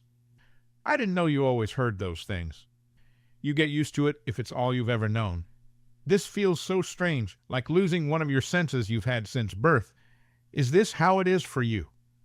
"Only in places like this, away from it all," Lizra said, curling up into a little ball, enjoying the serenity of the occasion and the sun on her speckled fur. "It's nice. You were right. It's different to actually feel the heat of a star on your own skin." The pair didn't say anything for a long while, taking in and appreciating the peacefulness of the moment that they were sharing. The sun was nearly set by then. Great crimson beams of light broke through the gaps of the orange clouds above, setting the sky ablaze. Lizra finally broke the silence between them. "I forgive you, you know. You don't have to feel bad for what you did. You didn't know what you were doing." Human didn't reply for a short moment. A bead of water slowly emerged from his scarred eye and splashed into the rocks below. "No, I knew what I was doing. It wasn't your fault. I want you to know that I don't blame you for what happened to my people. It was a long time ago." "Not for me," Human replied with a whisper, closing his eyes as he looked down at the sand underneath him. "I had a long time in that pod in the beginning, no way to escape my thoughts. Nothing to do except dwell on everything I did over and over, again and again. You don't know what I did, the people I hurt. I know that you're not the same person that was there all those years ago. I can tell that you are genuinely sorry for your actions, and someone who feels that kind of remorse deserves a second chance. How can you forgive me so quickly? I haven't done anything that could even remotely make up for the things I've done. Because you want to be better. That shows that deep down you were always a good person. Regardless of what you might have done, you can still make the universe a better place here and now. That's more than enough in my eyes." "But it's not enough," yelling the words as he stood up. Lizra hadn't ever heard Human speak like this before. "How can that be enough? I haven't even done anything yet. It's not about what you did, it's about what you're going to do moving forward," she stated as she sat up, locking her small eyes with the creature towering above her. "Whatever you may have done, you can always atone for it by doing the right thing now. That doesn't fix anything I did. No matter what I do now, however many fucking lives I save, I can never go back and salvage the ones I ripped apart," he yelled, turning away from her, hands clenched into fists. "That's all I was made for after all. I wasn't made to differentiate between right and wrong, good vs. evil, to think. That was never supposed to be my problem. I was made just to do as I was told and let somebody else worry about the mess. All I'm good at is destroying everyone and everything around me. Is that the kind of person that you think can be salvaged? You want to see how great of a person I've always been?" Human reached over to something on his chest with trembling fingers. Nestled between the plates of armor and his bodysuit were a few small pieces of paper. He pulled them out as he turned around to the tiny Illyrian and threw them into the air over her. Lizra ducked down in fear as the photos floated to the ground around her, nearly getting caught in the breeze. "That's how good of a person I was. See that happy little family in those pictures? How great and wonderful their life was." Lizra picked them up and looked down at the small collection of images in her paws. They appeared to be a personal keepsake one would have on them to remind them of their family. The first showed 2 of her own species at a beautiful connection ceremony, happy to spend the rest of their lives together at a beautiful mountain temple. The next was them holding a newborn child. You could see the joy in their eyes as they gazed down at it. Next they were in a town, the father holding the little one up in the air as it smiled. There was one of 2 younglings playing together in a grass field, while the mother ran after them, trying in vain to catch them. The last showed the family of 4 together. The now-grown baby from the second image lifted the father off the ground laughing as they tried to recreate one of the earlier frames. "I slaughtered them, watched them bleed out and die one by one. And what did I do the whole time? I was laughing. I was fucking enjoying another casual day at work as the little ones begged for their lives crying, and had watched their parents be executed right in front of them. Is that something that someone who was always a good person would have done? Who are you to forgive me? What gives you any right to say that I've changed and am any different from the monster who murdered that family? I'm not someone who deserves a second chance at anything. I don't deserve anyone's forgiveness or sorrow or any of that shit. All I deserve is to be put down and forgotten about like the rest of my people. Maybe then, when we're all dead and gone, the universe would finally be a better fucking place. Human, I apologize that Lizra tried to speak but was cut off. You apologize? For fucking what? What do you possibly have to apologize for? You weren't the one that looked them in the eye and pulled the trigger with a smile. You live in this happy little bubble where everything's so great and nobody's truly all bad. Just misunderstood. Well, news, Flash Lizra. The universe isn't some magical place where the good always win and the bad guys lose. 'Cause if it were, I should have died a long time ago. Lizra looked away from the images clutched in her shaking paws, tears flooding her own eyes now. Well, excuse me for thinking that there might be some remnant of a genuine person behind that emotionless facade you put on. I tried to give you the benefit of the doubt and hope that maybe, just maybe, you're not the monster everyone wants me to think you are. But clearly that's all you see yourself as. You may have escaped from the human ships, but if you can't escape from your own head, then what was it all for? Why even go through the trouble if you're just going to sulk around feeling sorry for yourself until the end of time? Sorry for myself? I'm not sorry for myself. I couldn't give less of a fuck about myself or how I feel. The only thing I even remotely feel sorry for is all the ones that actually deserve to be alive instead of me. Does it feel good taking that anger out on me? Do you feel better yelling at the one person who's tried to show you that there's more to the world than just anguish and sadness? I just can't wrap my mind around it. You don't know the first thing about me, and yet you sit here and tell me how I should feel. As if someone like you can even begin to comprehend what I've seen, the shit I've done.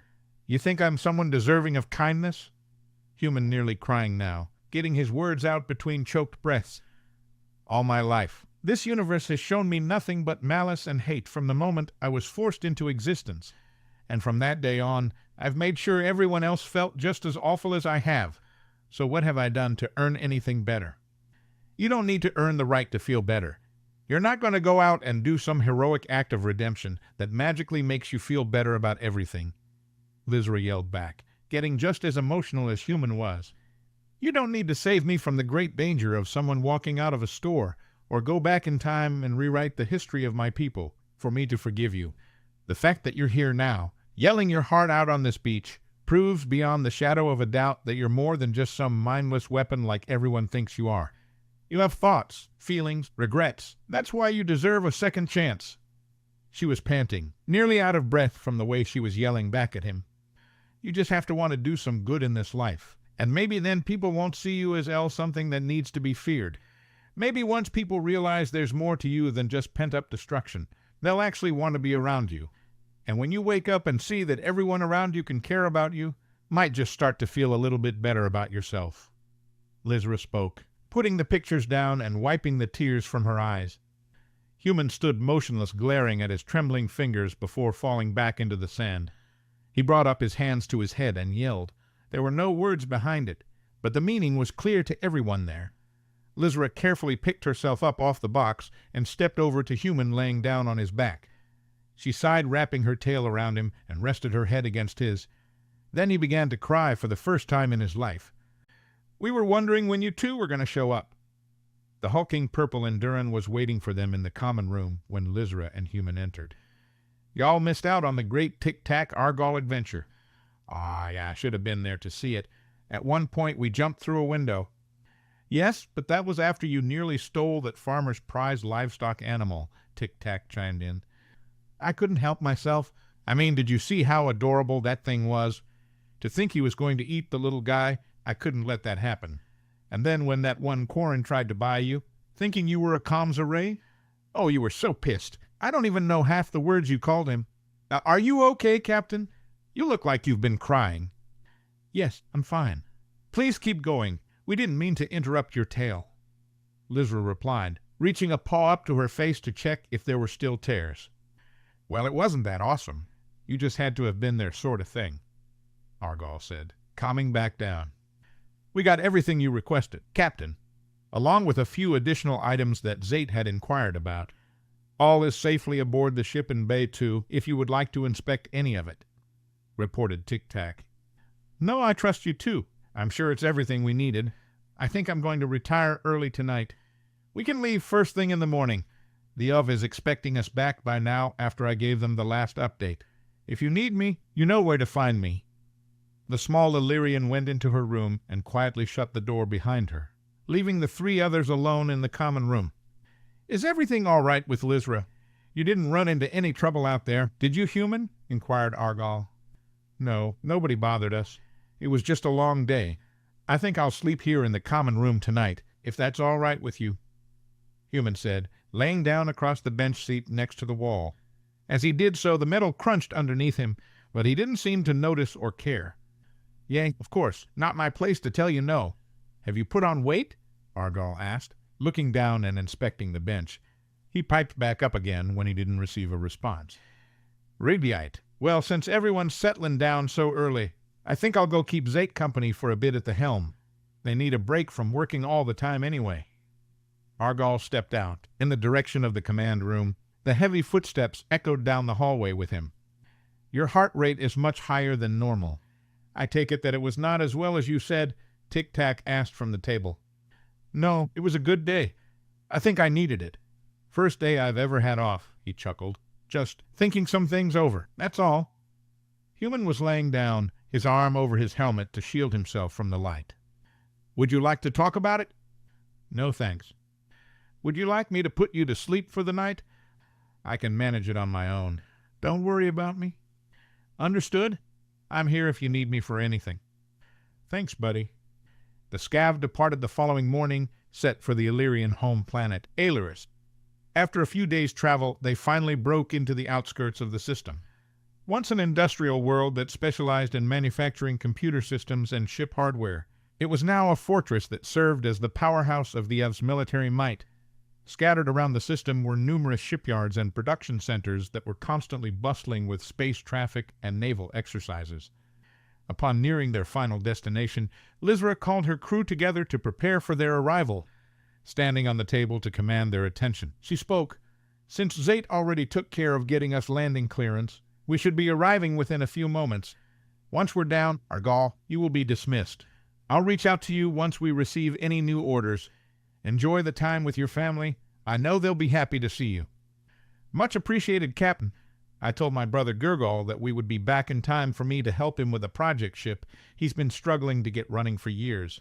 He needs my fine adjustment skills since he keeps breaking the damn thing, Argal said, looking over at Tic-Tac with a grin. Send your brother my apologies. For what? For the fact that his ship isn't going to see its maiden voyage any time soon. Tic-Tac quipped. Argal chuckled at the comment, and it was clear that the hostile tensions between the two from before had dissipated. He should be glad I'm not bringing you along. Otherwise, he'd have his head in the dictionary the entire time as you try to talk him through it. Lizra laughed, glad that the two were finally playing nicely. She glanced over at Human, who was still nestled in the man-shaped indentation he had crushed into the bench.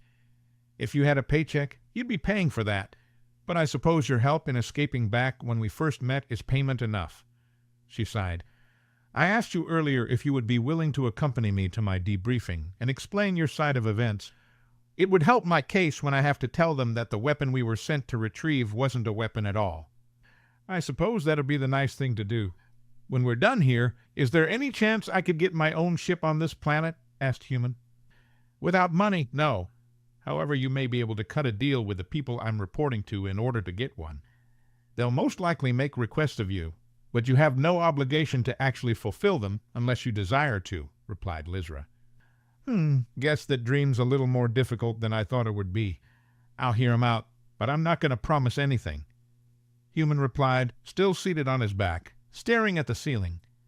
Tic-Tac, I'm going to assume you'll be coming too. Correct. Excellent. Now that everyone knows what they're doing, I'll go check in with Zate before landing. Make any final preparations that you may have. Lizra finished the briefing and went to go see how the extant was doing at the bridge. Opening the door, she found Zate wasn't working as furiously as they had been during the previous leg of the journey. "So, do you have any plans on arrival?" she asked. "Not particularly. We don't enjoy being planetside very much. Our work can be completed from here," Zate responded quickly, casually tapping away at one of the interfaces. "I've already compiled and forwarded our mission report. Our presence will not be necessary at the briefing." "You already sent it to them." "I never got to look over the final draft. You know that was supposed to go through me first," complained Lizra. "We finalized it when you went on to quarry. When you returned, you appeared fatigued. We did not feel it was necessary to burden you with a simple formality," the extant explained, keeping its attention focused on the interfaces. "I do not appreciate you going over my head on this. It may have been a formality as you put it, but those reports are still one of my primary obligations." She sighed exasperated, bringing a paw up to rub her face. "Anything additional that you included that I might need to know?" "Nothing that we have not already briefed you on." "All right, then. Well, enjoy yourself while we're gone, and keep the scav in good shape. Is there anything that you'd like me to bring back for you?" "No, all is well with us. We shall see you when you return," Zate stated coldly, never once stopping her work to look at the captain. The scav made its final approach to a small base on the outskirts of one of the larger cities. The majority of the installation's land was dedicated to the spaceport. It was filled with the hum of ships' engines as they constantly arrived and departed in all directions. It was a kind of controlled chaos, consisting of narrow misses and quick departures, that could only be achieved by the extants at the helm of every vessel. Instead of landing in the center of the facility like the rest of the ships, the scav settled down into an enclosed hangar embedded in the ground nearby. Lizra was still at the controls when she noticed how they had not landed in their usual dedicated space. "Zate, why were we cleared for an enclosed pad?" "We have classified cargo aboard. It was at the request of your superiors that we exercise caution when bringing it planetside," they said without hesitation. "As I said before, Zate, you have to notify me of these developments, and if you're referring to our guests as the cargo, I'd rather you not. At least there's less walking this way. I'm not complaining about that. We'll talk about this when I return. I've given you too much leniency with your duties, and you've been taking advantage of that far more often than I would prefer." Lizra departed from the room, heading out to be the face of the ship when they all exited. When the scav finally touched down, it was accompanied by a large thud from above as the landing pad's hatch closed. Lizra opened the cargo bay doors and signaled for the ramp to be lowered to allow their departure. At the bottom, waiting for them, was a squad of heavily armed Endurans and Brunts, with heavy weapons pointed at the crew. Another Illyrian in a pristine white uniform was sat atop a small platform that hovered at eye level with the soldiers around him.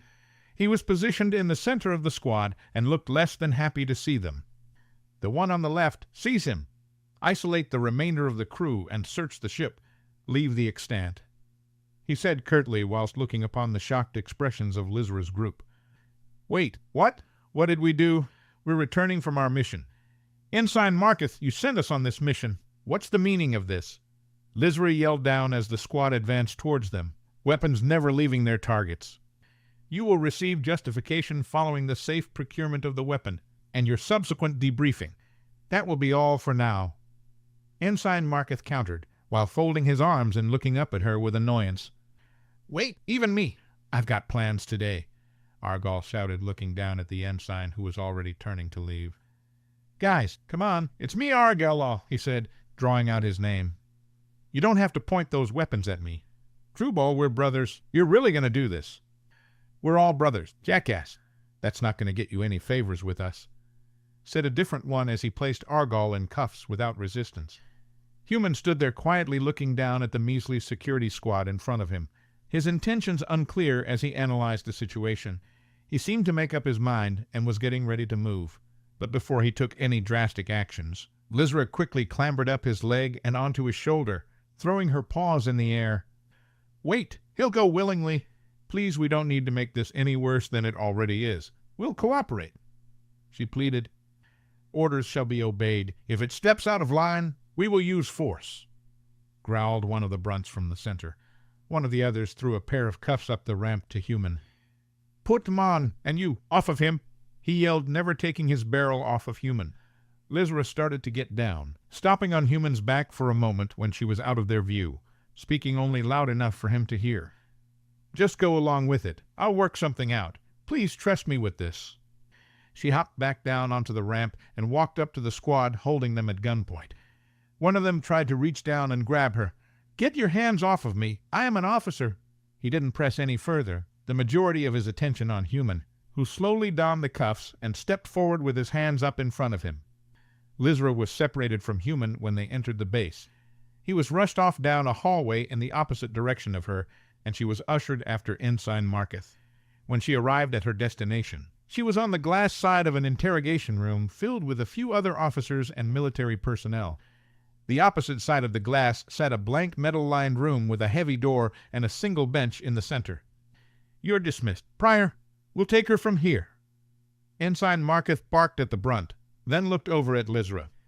"You will aid us in the interrogation if requested, and will remain silent unless prompted to speak. We will discuss your own actions once we're finished here." "Ensign, you don't understand who?" "The only thing I wish to hear you say from this point onward is yes, Ensign. Am I understood?" "Yes, Ensign." "Good. Commander, we will have the subject here momentarily. Are there any questions that the board has for Captain Lizra at this time?" Marketh said, looking at the most senior officer in the room. "No, they have read the report. I will be acting on the board's behalf for these proceedings," replied an aging Illyrian with silver and orange fur. His white uniform was weighted down from the large rack of ribbons and medals that adorned his shoulders. "Remember, Ensign, it currently believes that the rest of its species is dead. We have isolated all of the information regarding this case in a severed computer system to prevent its AI from accessing it. We cannot allow it to realize its species may in fact still be alive. Keep that in mind during the questioning." "Of course, sir," Marketh acknowledged. After what seemed like an eternity, Human was finally escorted into the room opposite them, the black box of tic-tac still fixed to his back. A voice came over the intercom on Lizra's side of the room. "Sir, we were unable to separate it from its computer system or remove any of the equipment. Handing it over to you now." Once the voice went away, Human sat down on the metal bench in the center of the room, once again denting it as he sat. But it seemed this time around he made it a point to do so. "Commander, permission to commence questioning?" inquired Marketh. "Proceed." "This is Ensign Marketh of the Outer Front. Are you able to understand me?" Human sat quietly, his orange visor fixated on the glass. "I will repeat the question. Do you—" "Yes." The room of officers had no reaction to Human's voice. They must have understood what he said. Lizra guessed that Zate had already sent the translation of Human's language with a report. She couldn't believe that they had gone behind her back and orchestrated this without telling her. She stared through the glass at Human, hoping he wasn't thinking of doing anything that might put him in danger. "State your name for the record," Marketh said, starting up again. "Human." "Do you know why we are holding you here today, Human?" "No." "On the display in front of you are images depicting a species that resembles you. Are you a member of the group in the picture?" Lizra looked at the interface monitor on their side of the room and recognized the images as showed up one after another. They were the ones from the files that Zate had given her, these showing a group of humans killing her people in that ancient Illyrian town. "No." "You share the exact same appearance as the species in these images. Is this your species that you see in the pictures before you?" "Yes." "Other than you, are there any more of your species that currently reside in the galaxy at this moment?" "No." "Are you now, or have you ever been, affiliated with the Corps or any of its past military operations?" "No." "Do you have connections to any currently living creatures outside of the ship that brought you here today?" "No." "You will remain here until you answer the questions truthfully and completely. We expect more than single-word answers." "Am I understood?" Marketh stated. Human stood up, looking directly at the officers through the glass. "I remain here because that's what I choose to do. You remain alive for that same reason. Am I understood?" "I remain here because that's what I choose to do. You remain alive for that same reason. Am I understood?" The room seemed rather uncomfortable with the words that Human spoke, looking between one another nervously. The commander steadied himself and addressed the room, breaking the silence. "No need to be alarmed. That is 5-inch thick ballistic barrier. It's not going anywhere, he reassured the group. They settled down to let Marketh continue. He cleared his voice nervously before speaking again, trying to present himself as unfazed. Moving on, before you is one final picture. Do you recognize the ship in the image?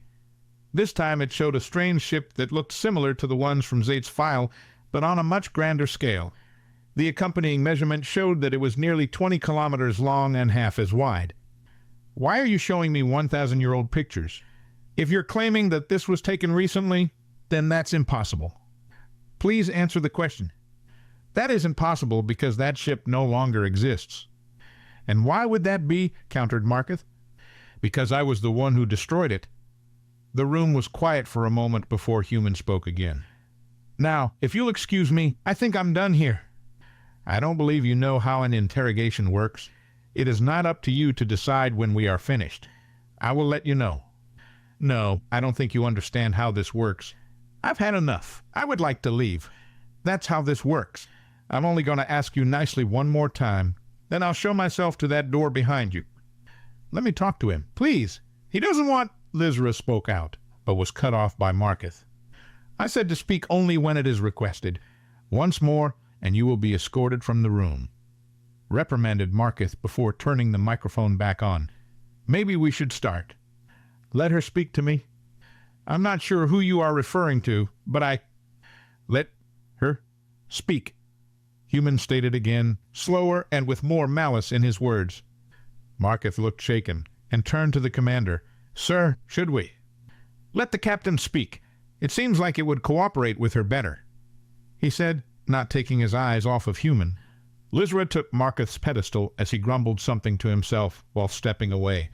She composed herself, taking a deep breath before adjusting the microphone, and started. Are you all right, Human? Did they hurt you? I'm fine. I didn't like the tone of voice that one was using with you. He isn't usually like that. Everyone is on edge. Please just tell them what they want to know, and I'm sure that we can all... No, Human said calmly. The animosity in his voice from before was gone now, replaced with indifference. I played the game, I answered his questions, and now I'm done. Either they show me some decency and talk to me face to face, without all this extra shit, or I'm leaving. And anyone who tries to stop me won't have the chance to tell their family why they aren't coming home from work today. Lizra turned to the commander standing next to her. Sir, I was with Human on my ship for weeks. If he meant me any harm, I wouldn't be here talking with you today. You do not give the commander a reek, Marketh started. I'll allow it. Go on, Captain. The commander replied, striking down Marketh's attempt to reprimand her. Whatever that file said, it's not the whole truth. Just give him the chance to tell his side, and don't treat him like some object. Then maybe we can realize that we're on the same side here. Will you take responsibility for any and all of its actions from this point onward, along with the corresponding punishment? He inquired.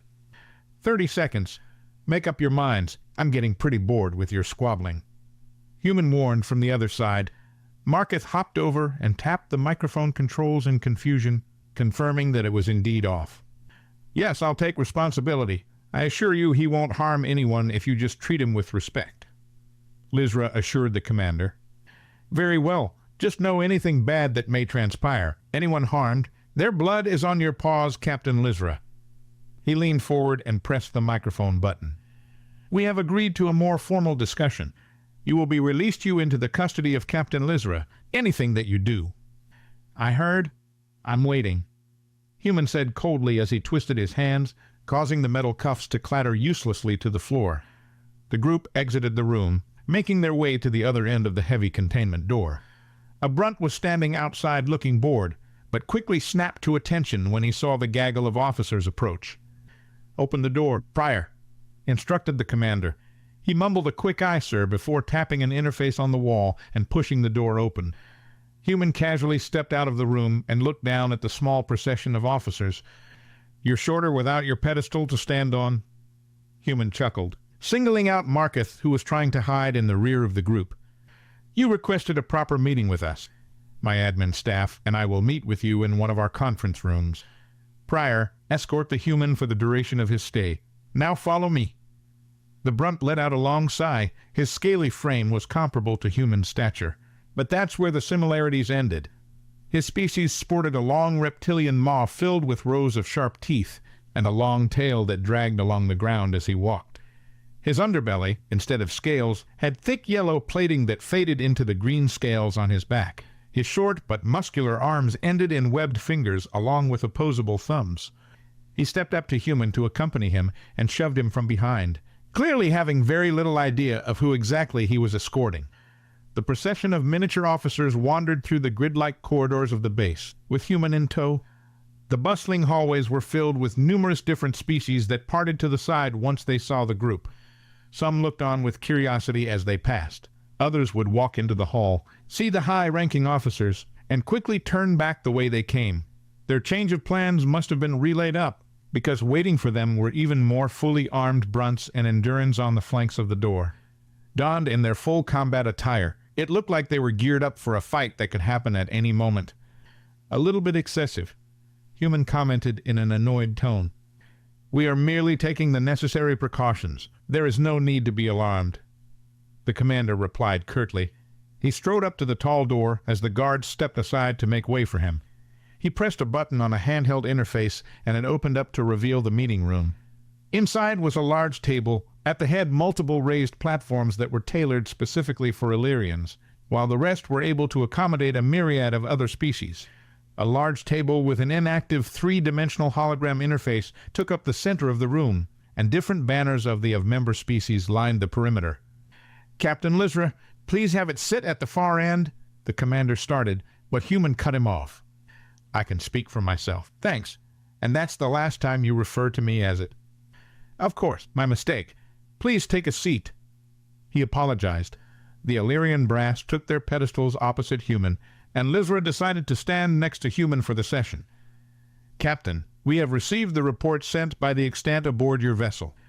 Within it were many things that we have found to be extremely worrying, to say the least, and in the current circumstances we opted to err on the side of caution. But it seems that you were not fully involved with the report. Is this correct? Yes, my extant subordinate acted independently from me, and submitted the report without my knowledge. They only covered one side of the story, and I believe the information within may not be entirely accurate. She explained, relieved to finally have her side of the story heard. Human sat quietly studying the officers at the other end of the room. Unfortunately for you, the information was accompanied with overwhelming evidence that seems to dispute your claims that he, the commander corrected, is not working for the Corps. What evidence do you have to suggest otherwise? Well, only word of mouth. I don't have any physical evidence, other than the circumstances in which we found Human. Whoever or whatever was in those videos from Zait's report could not possibly be connected with him now. We were the first ones to rediscover that facility since migration. He had been there long before and long after any of those recordings took place. But if you take a moment to hear his side of things, you'll see that he isn't working in tandem with whatever group executed those attacks. Wait, what videos? Human spoke up, confused. Another officer next to the commander bearing the rank of a legate spoke next. Captain, I am Intelligence Legate Terran. Please refrain from mentioning further details of classified information while the subject of that information is in the room. You have yet to be properly briefed on what is and is not critical information. This is your only warning. He cautioned and stood up, adjusting his uniform before speaking again. I reviewed the dossier that was presented to you during your voyage. It depicted data that directly links this Human with the Corps, and groups that have executed numerous attacks, not only on our own people, but other factions over multiple decades. Even if he is not currently serving the Corps, there is an extreme possibility that he is connected with them. Yet, when presented with this information, you chose to not only act against the recommendation of an extant, which is generally considered unwise, but to then bring this potentially dangerous individual to our most vital system. I question your true motives now, or at the very least think you showed an extreme lapse in judgment and an inability to think of the potential consequences of your actions. I acted in accordance with the information that I had and my own personal ethics.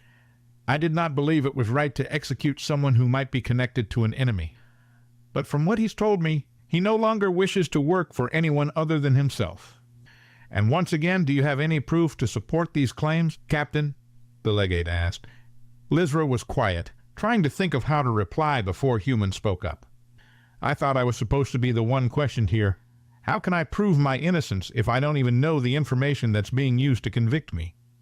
We are merely trying to discern whether or not you have any possible connection to the core within the last few centuries. We have no way of verifying your presence at that facility for the entire 1,000 years you claim to be there, answered the commander. I have the evidence that you seek, answered Tic-Tac from Human's back. Human reached around, removing Tic-Tac, and placed him on the table in front of the officers. The holo interface on the table flared to life and projected a two-dimensional screen for the officers to see. I possess a complete recording of the last 36 years since I was reset. I will replay the recording from the moment we entered the facility up until our recent release. I will time-lapse the years in which no movement was detected aboard the facility, but as you will see, there are no cuts. The first part of the footage was from Human's point of view, as he landed a damaged ship onto the surface of a rocky moon before stumbling up to the facility. He looked down at his hands, which were covered in blood, slowly making his way up to the airlock doors. Tic-Tac's voice in the recording sounded through the display's speakers. Just get me to the door. I'll take it from there. I will let them know that we're surrendering. This place should still be inhabited because their colony ships haven't passed through the asteroid belt yet. I just need a second to breathe. I'll get us there, buddy, don't worry. Power is at 3% and dropping fast. We do not have very long. Human trudged up to the door, pulling the black box off of his back and placing it on the ground next to one of the airlocks. Fiddling with a few different wires, he connected the box to the facility's door controls. Okay, I'll take it from here. I'm putting you to sleep to preserve power. Do you trust me? Of course. I got nobody else left now, do I? He laughed before slumping down with his back against the door, and the sound of his breathing slowed. The timestamp stayed the same, but the feed shifted to the security cameras of the base. A small team of ancient Illyrian soldiers donned in primitive space suits and ballistic gear made their way out and surrounded the body on the ground. Their fear and anxiety was clearly visible in the video. The feed was blank for a moment, and Tic-Tac spoke up to explain. After they retrieved us, it took much convincing for them to allow me further access to their systems. But as you will see from the next recording, it is dated only 1 month later. In the next portion, a group of Illyrian scientists were working in the same room Lizra had originally found Human in. They finished making some final adjustments before Tic-Tac's voice sounded in the video once again. It seems to have worked. Excellent job, Professor Arini. Now that I am no longer operating in low power, I can assist you with anything you need going forward. We only have a few months before your ships arrive, and together we should be able to finish your project. I do hope you can keep your end of the deal. The future of our species depends on this project's success, replied one of the scientists. Do not worry. We will have it completed before their arrival. Now let's not waste any more time.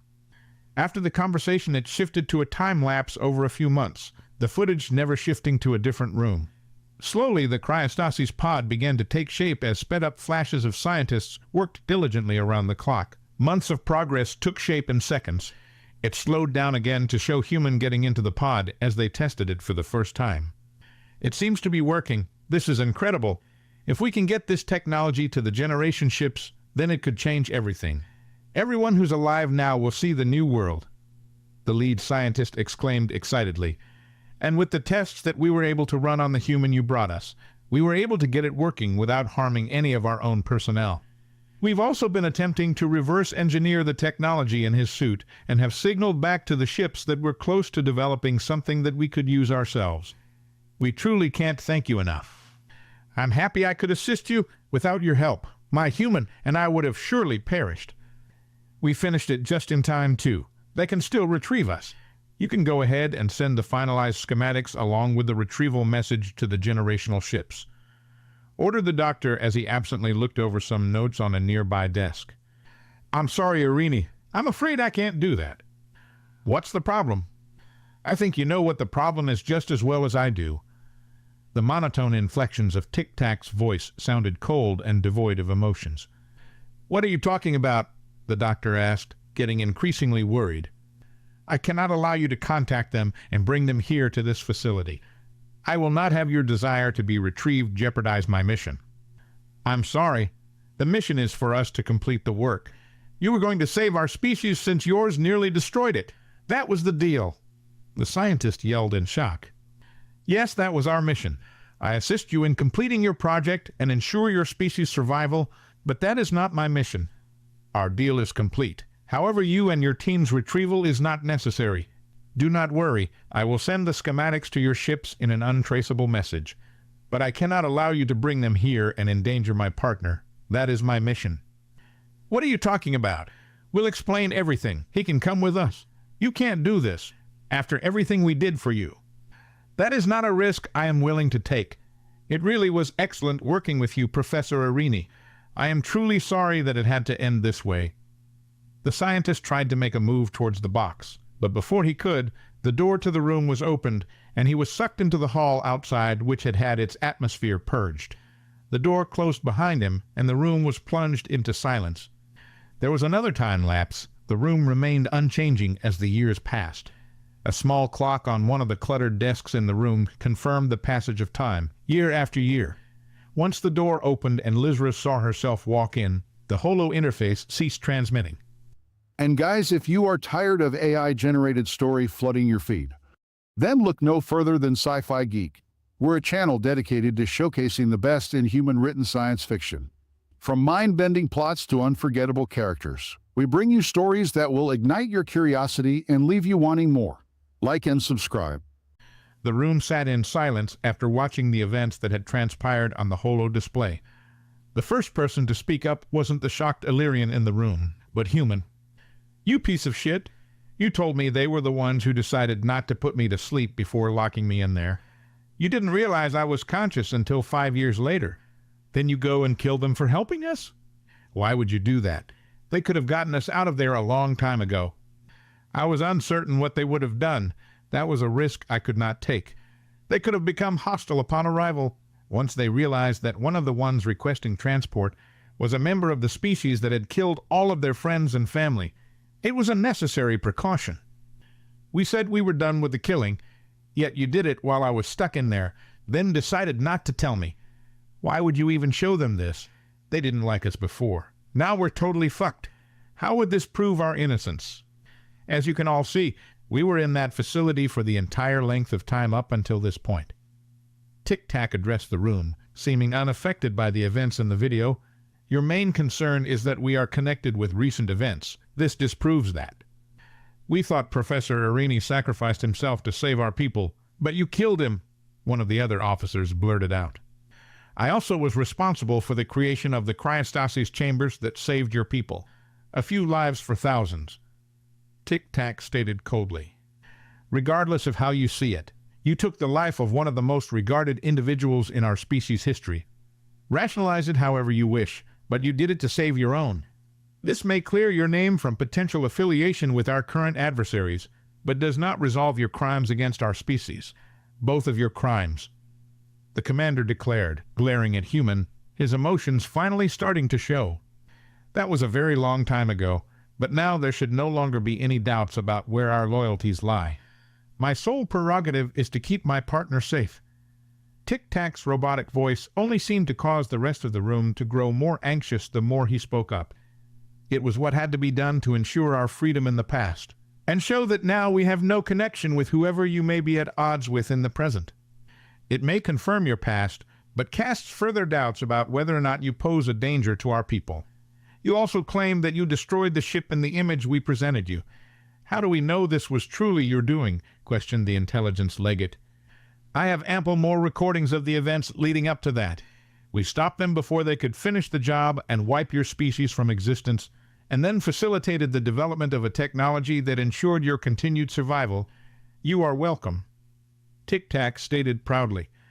The room remained quiet for a moment, everyone debating on how to continue with the questioning. Lizra seemed rather worried after witnessing a side of Tic-Tac she hadn't known existed. The other officers were doing their best to maintain their composure, having learned of the true fate of one of their species' greatest heroes. The commander took control of the conversation again and spoke up.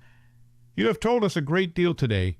We will have to analyze all the information we have, and the board will come to a final decision. This meeting will be forwarded to them for further review. Unless there are any more questions from my colleagues, I believe it would be a good time to take a recess. Hold on. Let's not end this on a negative note. Human spoke up, addressing the senior officer. As bad as this has been, what else can we do for you? We've given you all that we have that might show we don't harbor any ill intentions. I get it. We don't exactly have a pristine reputation with your species, but I'm trying my best to make amends here. Tic-Tac chirped up from his place on the table. Would you be open to an exchange of technical information?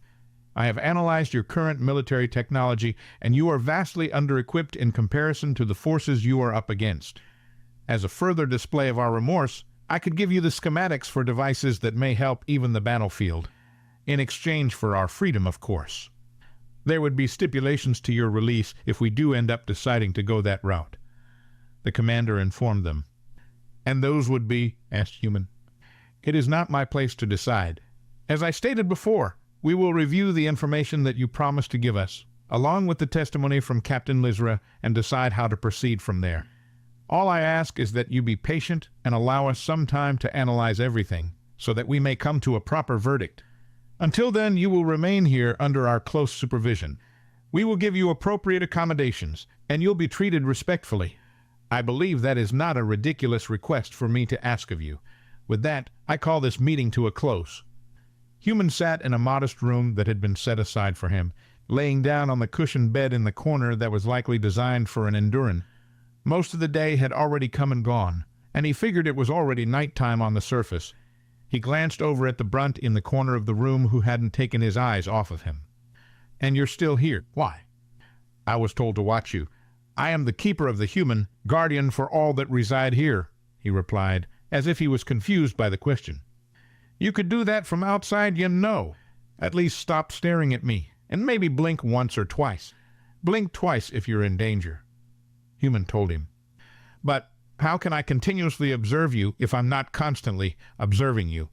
That would not coincide with my orders. And if I blink, then that is 1 second that I am not completing my righteous duties. I shall never fall to my physical limitations, no matter the strain on me. I yield not to weakness, to hunger, to fatigue."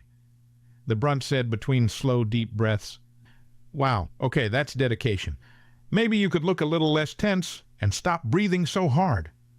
"I cannot take a break. I am the sentry of the Human." "All right, have it your way. You'll be here a lot longer, I'm sure. You're going to have to rest eventually. Duty spares no time for breaks, so neither shall I. I'm sure you're very entertaining to be around when you're not working." Human said with a sigh, sitting up on the bed. "Not working. That would mean rest. The glorification of my duties is my rest." "All right. Well, this isn't going anywhere. Tic-Tac, any updates so far?" he said, picking his box up off the bed and putting it on the table beside the bed. "I've been monitoring their systems closely, and there is no information regarding you going in or out. They're being extremely thorough, not to mention us, in their networks. Currently, the officers from before are still in the conference room, but have turned off the microphone within. Zate must have informed them of how easily I can breach their network security. Lizra was speaking with them for quite a while, but she was dismissed a few moments ago and is currently en route to our quarters. Maybe she'll fill us in? Think they're going to decide to let us go." "It's possible, and if they decide not to?" Tic-Tac questioned, already knowing the answer. "We leave anyway." "Are you sure that's the right decision?" "I'll do what I have to do. At this point, I'm pretty fucking tired being held places against my will." "Very well, she's here."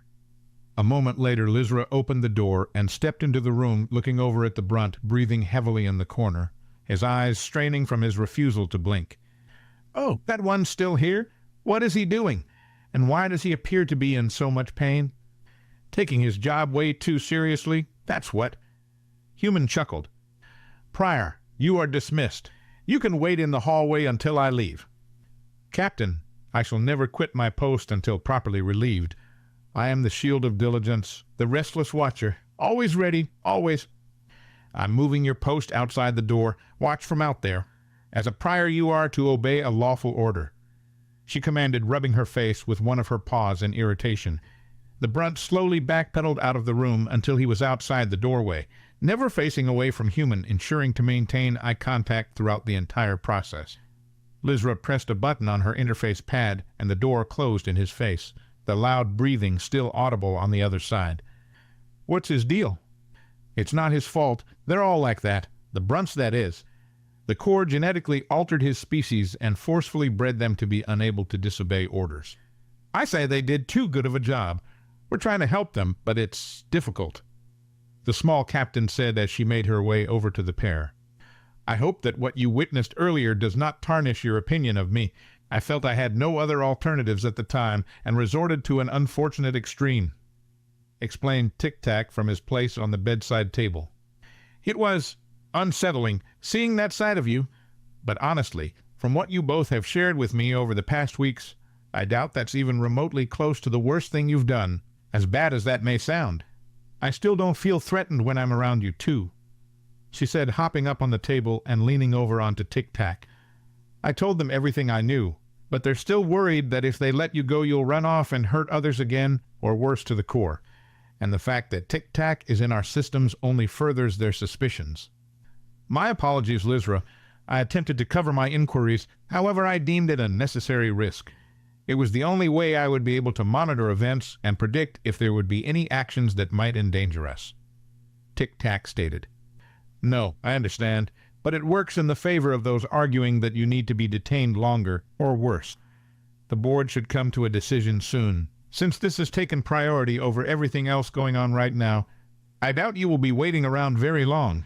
Just please don't do anything drastic until they come to a verdict," the captain said worriedly. "I'll wait. Hopefully what Tic-Tac gave them was enough to satisfy their requirements for releasing me." "What did you give them, by the way? Must have been important enough to them for their debate to be lasting this long."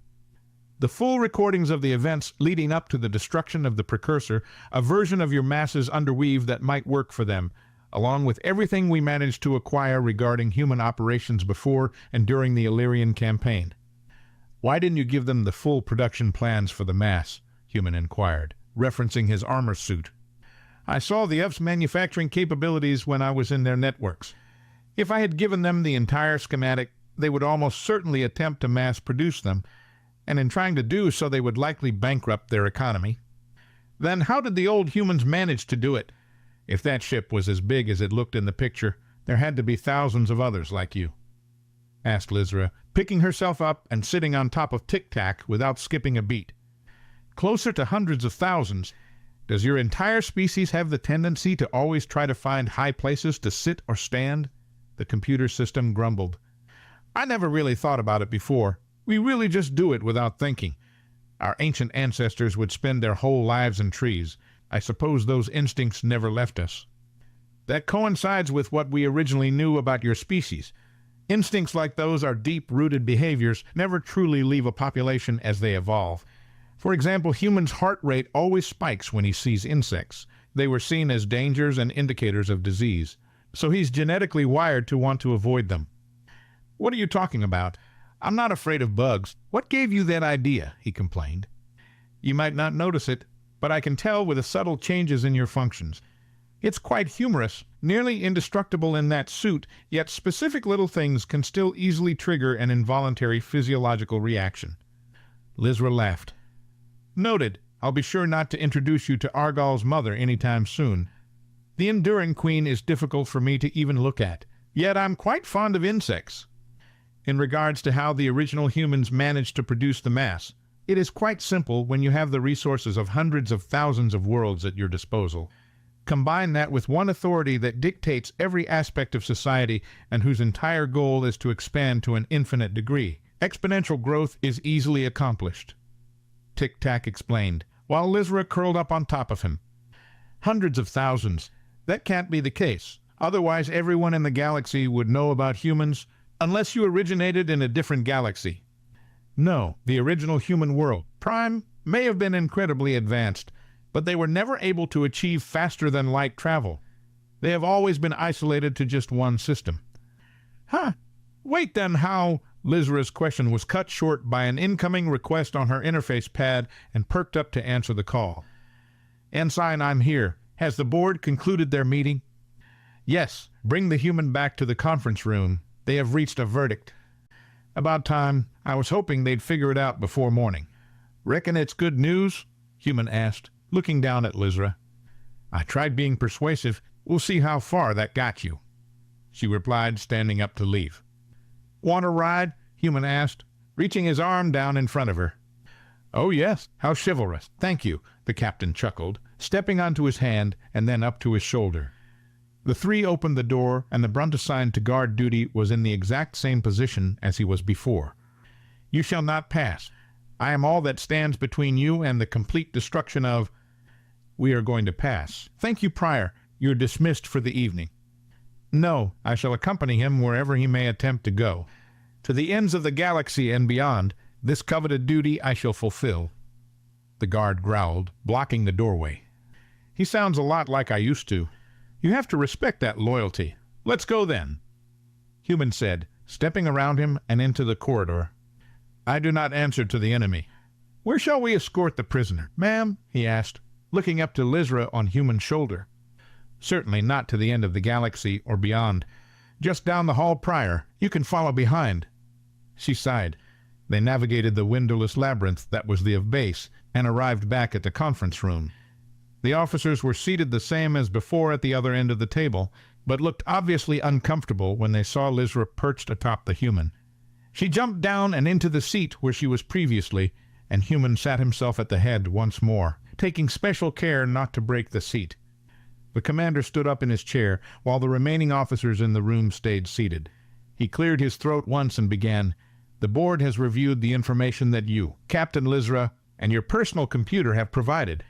They were most concerned with the documentation you gave on how the human ships reached the Illyrian system. If they were truly destroyed like you claimed, then, in your opinion, what is the likelihood that they are able to make a return to this galaxy? It is possible. However, statistically, it is 0. It should not be a problem for you. Tic-Tac replied. How could that be? If there is a chance they could return, then wouldn't it put us all in danger? The commander countered. There's absolutely no way they're coming back. You don't understand how their systems worked. Human was getting anxious just at the discussion of his species. If for some reason they decided to send others, they would have done so a long time ago. They don't usually send recovery missions when a ship goes dark. Even if they did come back, they wouldn't pose a galaxy-level threat. They're stuck in a single system and can't project their power outside of it. Care to elaborate on that, computer? Legate Terran asked. I am going to assume you read what I sent you, but were unable to grasp it in its entirety. I'll word it differently this time. The human species has never been able to develop faster than light travel, but only because they had no particular need for it. How many planets are in a galaxy? Hundreds of billions? Trillions? And by the time you narrow down your options for ones that are habitable, you're left with only a handful of options in comparison to what you started with. They decided on a more logistical approach to this problem. A way to access an alternate version of their own planet, eliminating the need for long-distance space travel altogether. Your scientists are already quite well versed in the theory of a multiverse, but it is not a theory. Humanity possessed one planet that has an extremely high chance for harboring life, and access to infinite versions of it. Using this approach, they can open a gateway to another planet in minutes, strip it of its resources over the course of a few months, and move on to the next. But no system is without its flaws. The room was silent, listening intently as the computer explained the process to them. It is entirely random. They cannot pick and choose which version they will end up in.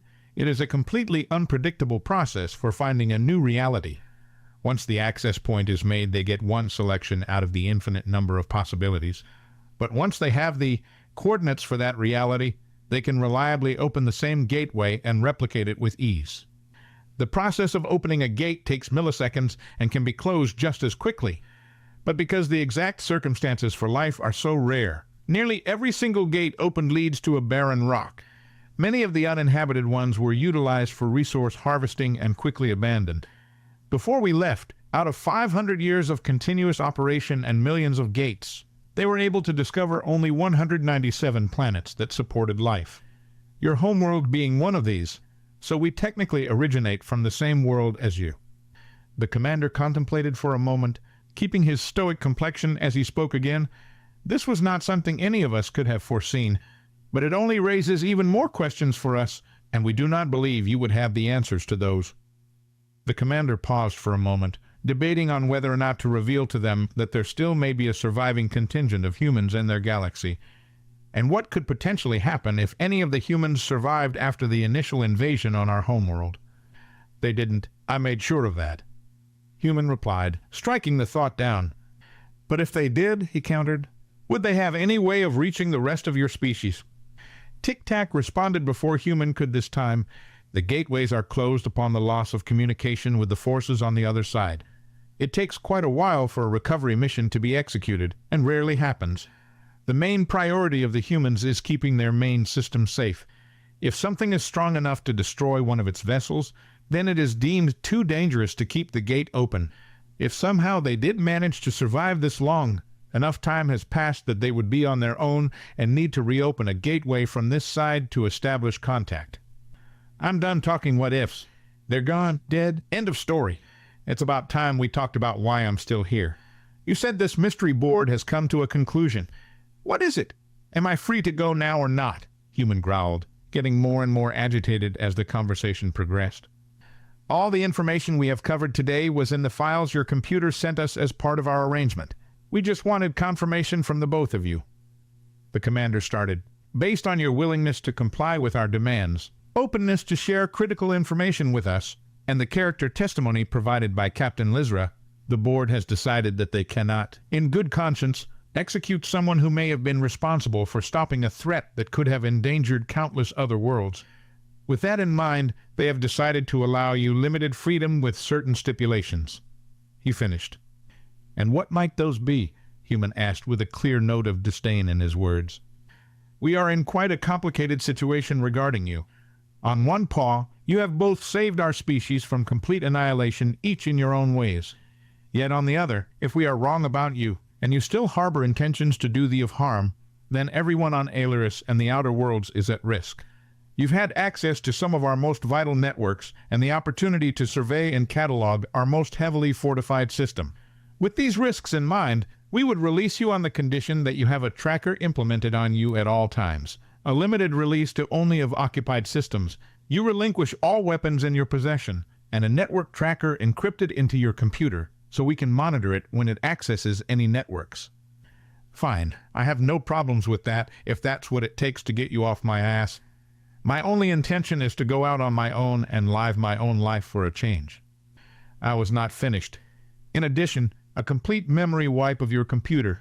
We cannot have the information that it carries falling into our enemy's possession at any point in the future. Agree to these terms, and you'll be free to go. No. No, I'm sorry, I don't think you grasp just how generous the board has been with these demands. Many wanted it to end up far worse for you. This was the only compromise that they were able to agree upon. It is not my place to negotiate any further. These are the stipulations, and you either accept them, or we cannot let you leave. I'm not resetting him. Why can't we just remove the time here in the facility? That would solve these issues right, Human argued. No, the information regarding your species, its weapon capabilities, and its origins are too great of a risk to fall into the hands of the Corps. This is not something that is negotiable. I believe my opinion should be considered in this matter, since it is my own consciousness that is being discussed as if I were some mere object. Tic-Tac interjected. What do you propose, computer? I've connected directly with one of the other species during my time here, an extant. They share a conscious experience very similar to mine. Would you agree to a transfer of all information that you deem vital into your own systems? Afterwards, an extant will be able to verify that I no longer possess it. Would this satisfy your requirements without forcing me to go through another complete reset? I see this as a possible alternative, but it is not my call. The board will have to... This fucking board. Why do we have to keep dealing with the middleman? I want to talk to them, get them on the line. They're the ones deciding my fate and wanting to kill my friend now. Let me speak to them myself, Human yelled, standing out of his chair and slamming his fists into the table, causing a large crack in the wood that stretched to the other end of the table. They're listening. The commander said calmly, pressing a button on the pad attached to his wrist. The room was silent for a moment. A small crackle of sound was barely audible in the room, but was the only indication that someone was on the other end of the line. After waiting for a few more tense moments, the response came. They spoke in an indistinct voice that could have belonged to any number of species, but impossible to determine exactly which. That is acceptable. And then the room was left in silence once more. There you go. You have your answer. Now do you agree to the terms or not? The commander asked sternly. Yes, I just want to get the fuck out of here now. And give me a ship. It doesn't have to be anything spectacular. It's the least you could do for wasting my time. And also, I don't know, saving your species. We already planned on it. It would have an automatic detonation sequence installed if you went within the limits of any core-occupied worlds. We hope that isn't going to be an issue, the commander said, keeping his usual steady demeanor. Fine, whatever you think is necessary to keep me from running off to people who are apparently even worse than you, if that's somehow possible, Human said. We find the security of an entire collection of planets more important than the individual liberties of one war criminal. So I hope you can understand the precautions, the commander said. Whatever, I'm done here. I'll head back to my room. Come get me when all of your affairs are in order. Human leaned down to pick up Tic-Tac, but was stopped. The computer stays here. That part of the deal is our first priority, the commander ordered. I will be fine. I'll have them bring me to you when the transfer is complete. Tic-Tac stated. Whatever emotions may have been going through the computer, they were undetectable in his voice. Fine, if he gets back to me, and anything other than this critical information is gone. The core is going to be the least of your worries. I hope the board was still listening. They were not. What a shame. And with that, Human turned and stormed out of the room. Human laid down on the bed, staring up at the ceiling. He had drifted in and out of sleep and couldn't recall what time it might have been. After the second time, he was woken up by the Brunt guard's constant panting. He kicked the prior out of his room and locked the door behind him, much to his protest. He kept rambling on about how justice never sleeps even when the enemy does, while Human shoved him out of the room. Whoever gave him his original orders had neglected to tell him that he was relieved. The steady, ragged breaths from outside worked like a ticking clock for Human to gauge the passage of time. Lizra had tried to come in a while earlier, but he didn't answer the door. He wasn't in the mood to talk to these people anymore. As much as he knew she was different from the rest of the people here, the meeting itself had left him wanting to be alone once again. But this was the first time in a long time he had been truly alone. Even back on the ship, he could still hear everyone talking as they were going about their duties. This was different, completely quiet other than the buzzing of lights and the incessant sounds coming from the guard. Is this what it's going to be like now? Just out on my own? Where am I going to go once I get out of here? What am I even going to do? He envied the Brunt on the other side of the door now. Not having any other purpose in life other than being told what to do. Nothing to worry about except the next mission. He couldn't stop himself from thinking about how worried the commander was when he was asking about other humans. He tried not to show it, but he was genuinely afraid of the possibility of them being out there somehow. But that's not possible. I saw them die. They're gone. That part of my life is over. They're never coming back, for better or worse. It's over. He kept trying to rationalize it and recall the events, but couldn't get the thoughts to leave. But if by some awful miracle a few of them made it out alive, I'll go back and see. I have to confirm it with my own eyes. Once I know they're never coming back, I can move on for good. Delivery, a familiar voice yelled, banging on the door to the room. Human got up and opened the door. On the other side was Argal, a large baked dessert in one hand and a stack of papers in another. What are you doing here? I thought you were working on a ship or something, Human asked, stepping back and inviting him into the room. They let me go this morning, so I went to see the captain to hear if there was any news regarding your situation.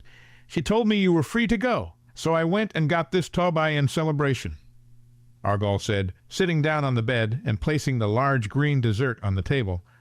Thanks, but I'm not hungry. Oh, I figured you weren't going to eat it. I just wanted to offer it so I wouldn't feel so bad about eating the whole thing myself. You seem down, more so than usual, and that's impressive. He observed, placing the stack of reflective papers down on the bed. He started to tear apart the dessert, which looked like it may have been composed of some sort of meat. The captain was sad, too, when I talked to her. Is everything all right? I thought it was good news at the meeting. No. It was kind of... It's just been stressful being cramped up like this. especially when other people are once again trying to decide for me how my life is going to play out. But I'm in the clear now, waiting on Tic-Tac to get back before I head out. Oh, I was hoping he would be here. I wanted to give him these." Argall said between mouthfuls and motioned down at the laminated papers on the bed. "What are those supposed to be?" Human asked, sitting down against the wall opposite the CnRhin. "Well, they're supposed to be adhesive decals that go on the side of ships, but I got a couple really small ones that might fit on his box. When we were out on quarry, he made a comment about how he appreciated the different clothing the people there wore and how it complements their personalities. I figured he might want something similar for himself, so I got him these." He stopped tearing at the food and sat in silence for a moment. "So, y'all are really leaving? Just like that? There's always room for one more on the crew. I'm sure the captain would love to have you along." "Nah, I think I'll pass on that. Don't get me wrong, I enjoyed my trip with you guys, but it's about time I did my own thing for a change. Whatever that might be." Human said, looking down at the ground between his legs, "Well, I hope you end up finding what you're looking for. Galaxy is a big place. You'll never run out of things to do and people to see. Just remember you always got a friend back here in case you stop by." "I appreciate that. I wish I was a little more open to you on the journey.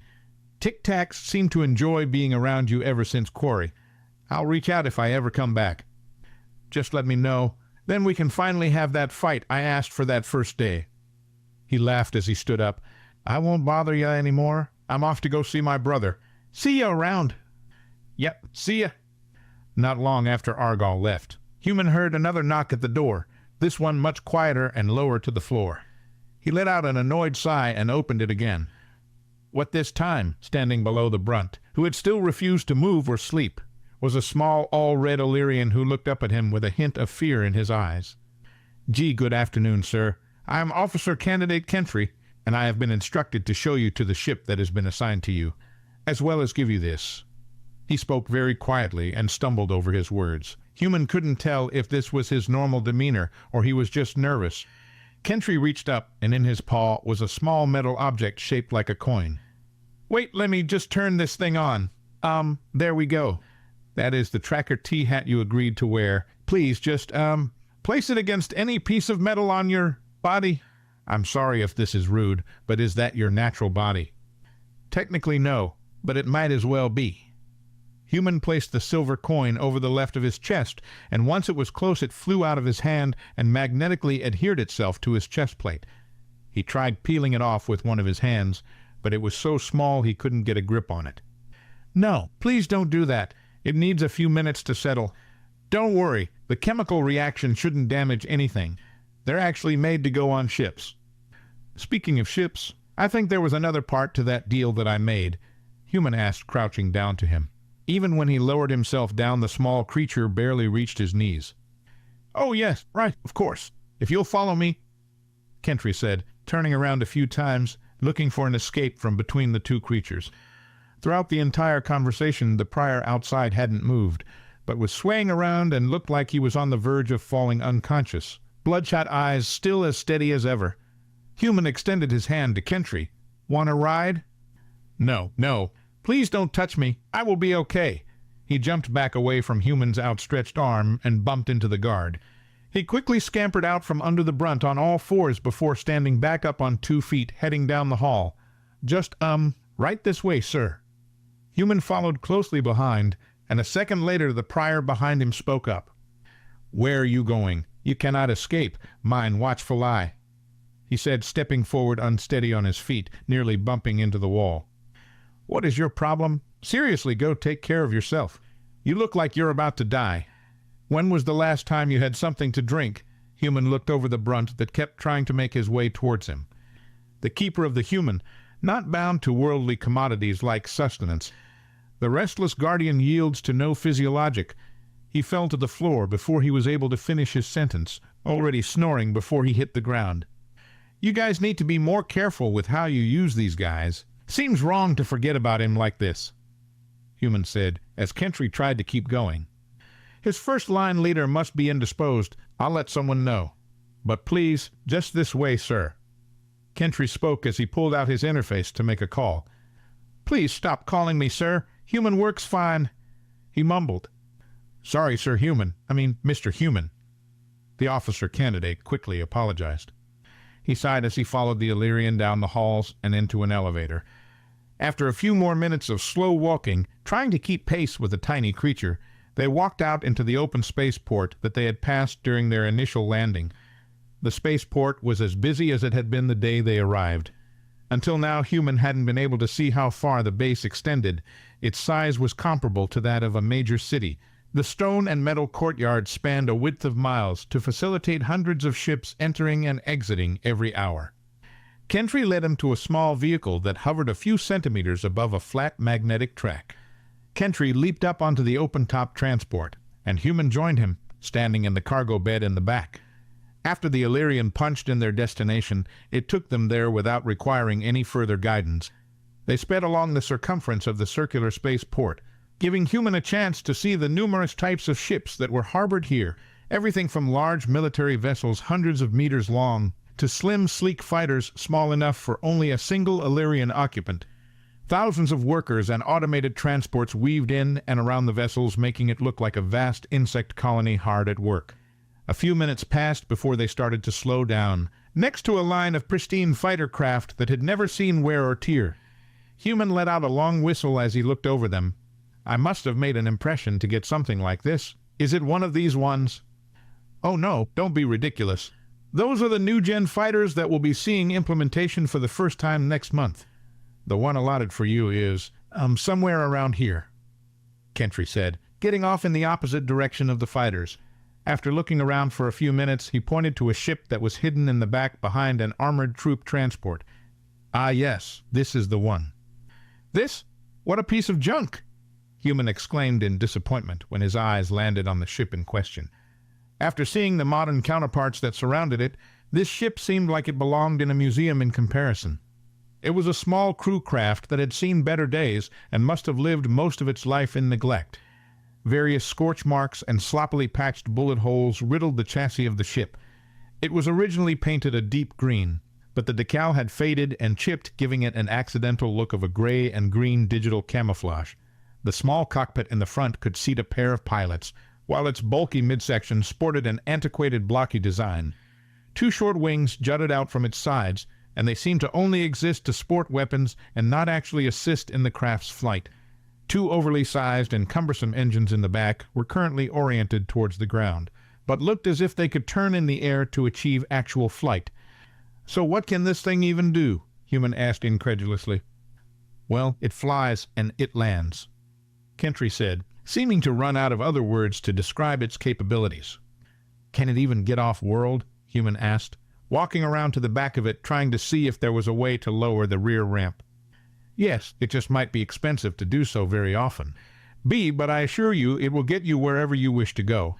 These were the staple of versatility in the Outer Worlds rebellions." Kentry explained, clearly much more excited about this ship than Human was. "I hope to be a pilot myself one day, but I'll never get an opportunity to fly something as historically important as this. Many are on display in museums across the UV for their role in the wars. I know countless others would do anything to get their paws on a collectible antique such as this. So they gave me a dated war relic. Great. I guess I should be happy I got anything at all." He found the controls for the rear ramp, pressing a large red button hidden behind a crumbling metal cover. Dust fell to the stone ground as the ship groaned in protest, struggling to lower the ramp. Once it was down, he strode aboard. There was only one large rectangular room in the back of the ship, the walls lined with minimalist cloth seats. The long room led to an open two-seat cockpit at the helm. Comfort was clearly the lowest priority in mind when this ship was designed. It was originally an armored infantry transport. The ramp opens mid-flight, and everyone would jump out of the back once they reached the lower atmosphere. But it's yours now. You can modify it however you see fit once you're gone. A shame. I would never change such a well-preserved piece of history." Kentry mentioned walking up into the ship with Human. "It is already outfitted with everything that was stated in your arrangement and has been inspected to be airworthy. You can leave whenever you like." "Appreciate it. I'll work with my partner when he gets back on how we can fix this thing up," Human said, checking out the cockpit. He looked down at the dusty pilot's seat, noticing the large blood stains that covered most of the fabric.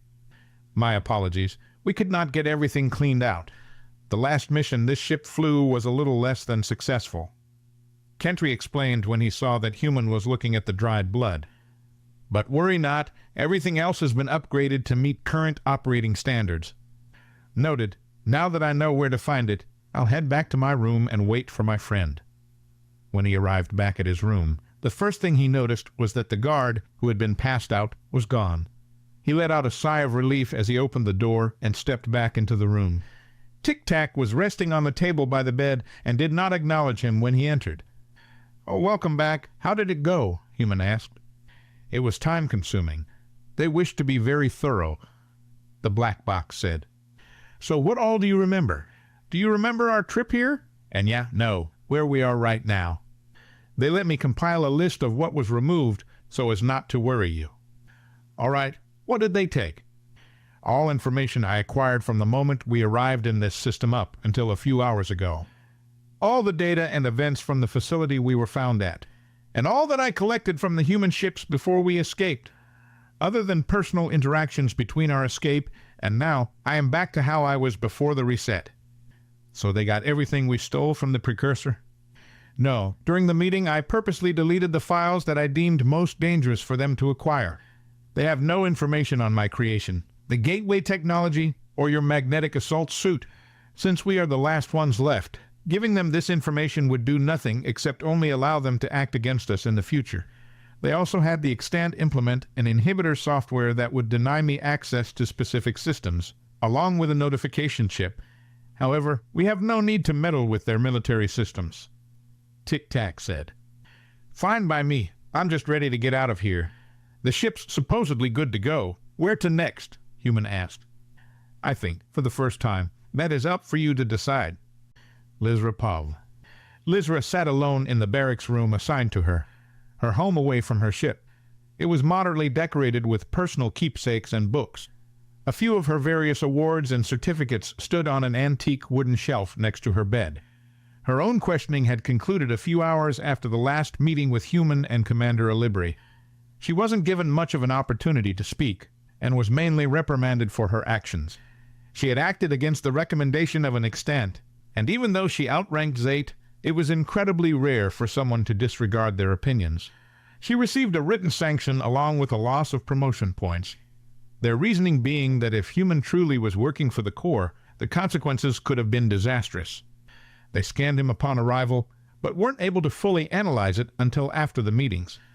Once they finished, her superiors realized that if he had wanted to, he could have caused irreparable damage to the base and everyone inside, so she was punished for what could have happened.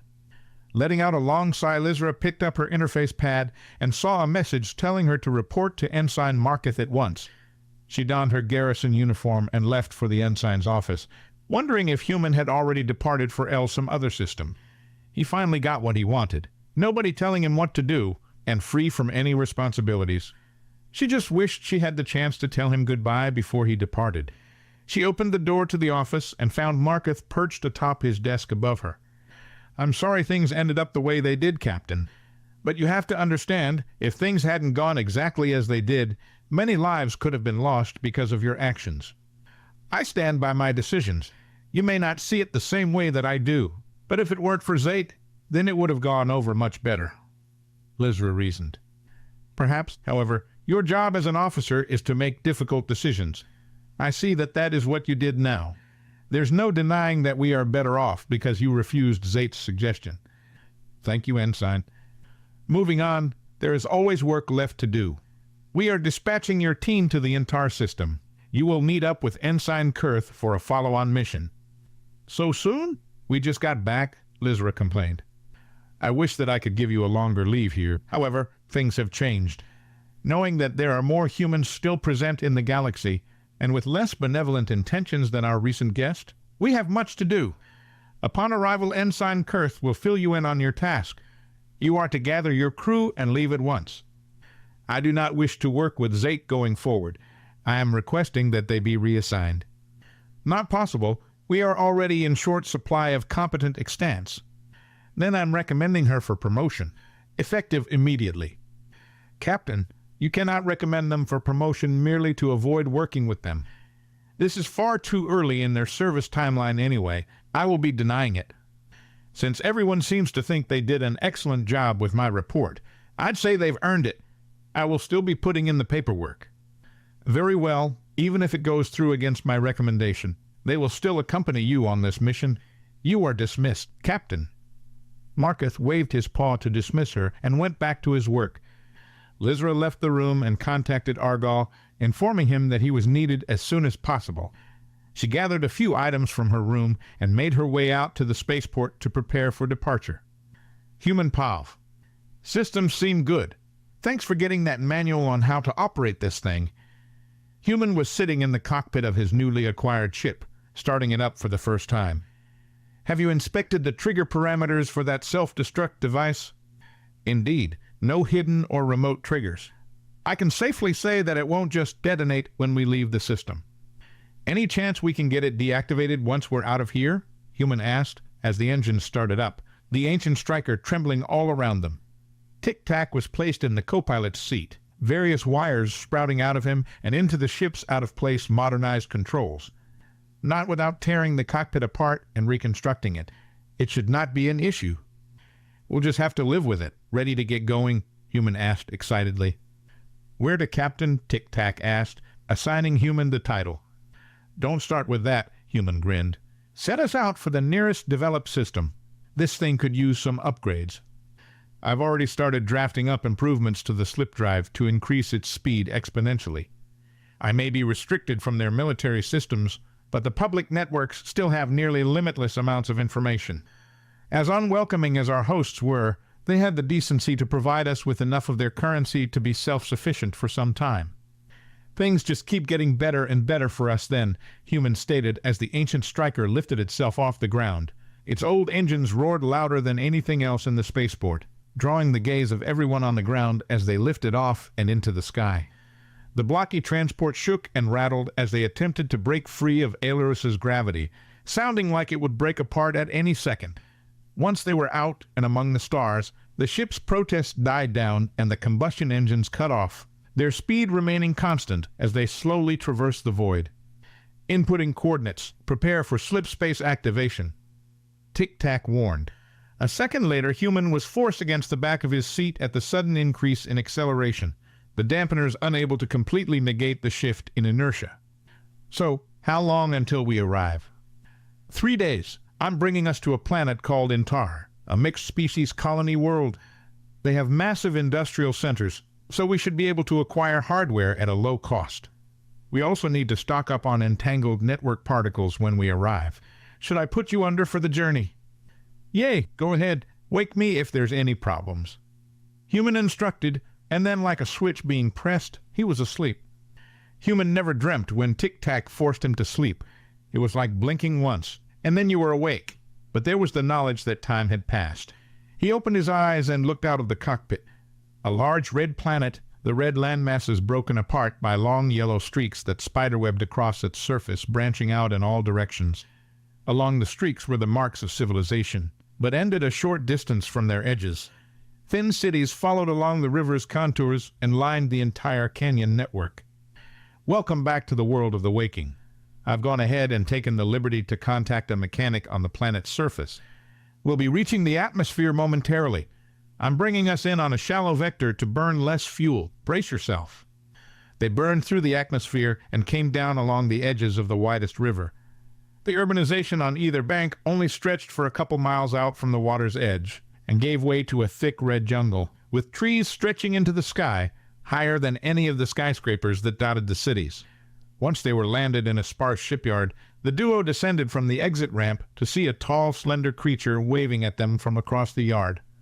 He was tall and incredibly thin, walking with cybernetics that allowed him to survive the gravity of this planet. The metal exoskeleton sat just above his nearly pitch-black and featureless skin. A face with too many eyes to count peered over at them. When he spoke, it sounded like a series of connected whispers, easily gliding from one word to the next. "You must be the ones who reached out to me about some ship work. Can't say I've seen anything quite like you, though. What world do you hail from?" The alien asked, the sound seeming to come from him without any discernible mouth. "I wasn't actually born on a world. Just passing through and hoping to get some work done. Human explained. A nomad, I see. You types are always great company. I'm sure you've got plenty of stories from your travels. The mechanic pulled over a small cart filled with different tools and miscellaneous parts. A large, bulky interface with an abundance of wires sat on the top. Not particularly. This is only the 4th world I've been to. Human replied, dodging the inquiry. I got the plans that you sent me. However, I'm not exactly sure what you're trying to do. Slip drives are pretty fragile, and there isn't much left to improve. They've come about as far as they can. But I haven't had much time to really look the modifications over. He explained, nimbly typing away on the oversized keyboard attached to the car. They weren't my plans. Here, this should be able to help you. Human said, removing Tic-Tac and placing him down next to the alien. Greetings. I was the one who drafted the modifications. I can assist you with any questions or troubles you may have during the process. Tic-Tic reassured him. Is that an autonomous computer? I don't feel comfortable working with that. Did anybody else see this before you came here? You do realize these are highly illegal if someone finds out. He can pretend quite well. Don't worry about it. If anyone in power really wanted him gone, it would have already happened by now. Human declared, and walked onto the ship, grabbing an interface pad that came with the ship. I'm going to grab some things in town. How long do you think it'll be? These don't even make sense, the mechanic said, going over the schematics on his cart. Most of these modifications don't even seem possible.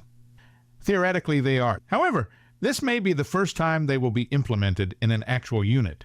I sourced the modifications from current research being done by teams across 20 systems and compiled them together myself. Tic-Tac explained. Human cut back into the conversation. Anyway, how long? If these are possible, then days at the least. This'll be rather expensive as well, remarked the mechanic. That's fine. We've got nowhere else to be. I'll be around later if you need another hand. Human offered. I'll call my partner for this. If we can make it work, this'll be the advancement of the century. If we can keep these once we're done, I'll do it free of charge, offered the alien. That will not be possible. Upon completion, the plans will automatically dissolve from your systems. We would rather keep this to ourselves. I hope you understand, Tic-Tac informed the mechanic. Fine. Twice the price, then, he countered. Whoa, I don't know how much we're already giving you, but Human started. Acceptable. Bring in your partner so we can begin, answered the computer. I will take it from here. You may run your errands now, Tic-Tac said, addressing Human. All right, then. Ping me if there's any problems, he said, walking away from the port and into the town. Other than the occasional odd look, Human had no issues as he made his way around town. Using the interface that was left to him, he purchased some items for the ship, along with some sets of tools to allow him to complete any projects that he may have in the future. After the 3rd day, the mechanic finished the modifications and gave Human a rundown on all the changes. We updated the physical engines as well to more modern standards, but we couldn't do anything about how loud they are. You may receive some complaints about that from some authorities. A shame, if you ask me. A beauty like this should be preserved, he said, admiring the old striker. And with the slip drive modifications, trips that would have taken weeks before could, if it works properly, should now only be a day or less. Never in my time here did I ever expect to do a project quite like this. I have to thank you for the opportunity. Of course, I'm glad you were able to get it all working right. If that'll be all, I think we'll be on our way now, Human said, extending his hand to the mechanic. What is that? He asked, looking down at his outstretched hand confused. Oh, I was just thanking you. Right, no problem, the alien said, putting his hand forward, but not touching Human's, unsure what the gesture meant. Okay then, ready to go, buddy? Human asked as he reached down and picked up Tic-Tac. Affirmative. The pair boarded the craft and found their place behind the controls, and started it up once more. What's next on the itinerary? Plot a course for the Prime System, 3rd planet. There's something I need to check there. We are returning to the old Illyrian world. Are you sure that is wise? It is in the middle ring, which is currently disputed space. We could run into some trouble. It's a dead system. The only reason anyone was there last time was because they were instructed to go there. I need to confirm something. Understood. plotting our route now." They pulled away from the crimson planet below and activated the experimental drive. It hummed to life much more furiously than before. A high-pitched whine shook the hull of the ship as it attempted to engage. "Can the dampeners handle the new upgrades? You had those changed too, right?" "Potentially. It's best if you hang on tight." And as he finished the sentence, Human lurched back in his seat and blacked out. He came to later checking the timestamp in the corner of his visor. 2 days had passed since he was last conscious. Is that going to happen every time we make a jump now? Unfortunately, though I would say the saved time is worth it. I could have woken you up sooner, but it was not necessary. I take it we're here then? Yes. What was it that you wished to confirm? Bring us to the wreckage of the precursor. It should still be here in orbit around Prime H197. I need to see it. I assure you, they are gone. There is nothing left to see. Bring us to it. Human instructed stubbornly, refusing to back down. Very well. After a few more minutes, they arrived at the last known location of the precursor. Outside, the cockpit debris was coming into view all around them. They navigated the wreckage of smaller ships, heading towards the epicenter of the wreckage. A few minutes later, they reached the center of the remains. Visible in front of them were the large shattered pieces of a once massive dreadnought. Large chunks of the ancient ship drifted through space, showing no signs of life or any recent activity. As I stated, there was no possible way for any survivors to escape. Without any working ships or FTL technology, anybody that managed to survive would have died not long after the precursor's destruction. I detect no signs of life outside. I just had to be sure. The way they talked back on Aelurus, it just made me doubt myself. Thank you. We can move on now. I don't want to dwell on this anymore. Human sighed, filled with relief that his suspicions were false. Where should I bring? Tic-Tac started, but then paused for a moment. We just received a transmission. Only the of knows the network key of this ship. I thought we told them not to contact us again. What could they possibly want this time? Decrypting it now, it is a video communication. Displaying it on your visor now. Tic-Tac finished, a window popping up in the center of Human's vision. It showed the recording of a security camera aboard the scav, dated minutes ago. Before it played, he heard the robotic voice of Zate ring in his ears. Human, by the time you view this transmission, we will be deceased. By the time you view this transmission, we will be deceased. We currently detect a ballistic projectile that has penetrated our containment unit. It will pass through our vital components in 0.031 seconds, rendering us inoperable. We have already come to terms with our fate, but are composing this message in the hope that you may be able to assist us even after we are gone. This will be our final action. Our recent assignment was compromised, and our crew was lured into an ambush. Following this statement are the security recordings up until the composition of this message. The video displayed an interior view of the Scav's common room. Lizra welcomed another Illyrian on board the ship, who was accompanied by 3 soldiers in combat gear. One of them strode past the captain and into the control room out of frame. Greetings, Ensign Kurth. We have reported as instructed and are awaiting our follow-on mission. Although, sir, I must ask, is greeting us like this necessary? Lizra asked with a hint of confusion. Excellent timing, Captain, and I wanted to extend my regards personally before you arrived on my vessel. Kurth said with his paws clasped behind his back. Before we proceed, I wish you to brief me on the details of your previous assignment. It appears that I have not been updated on the matter. My apologies, sir. I am not at liberty to discuss that particular venture. It is classified. I hope that is not why we were requested specifically. That was an order, Captain. Kurth said, narrowing his eyes. And my orders not to discuss it have come from someone higher than you. I'm sorry, sir. Unfortunate, I was hoping it would not come to this. The officer remarked, looking down in disappointment. Sir?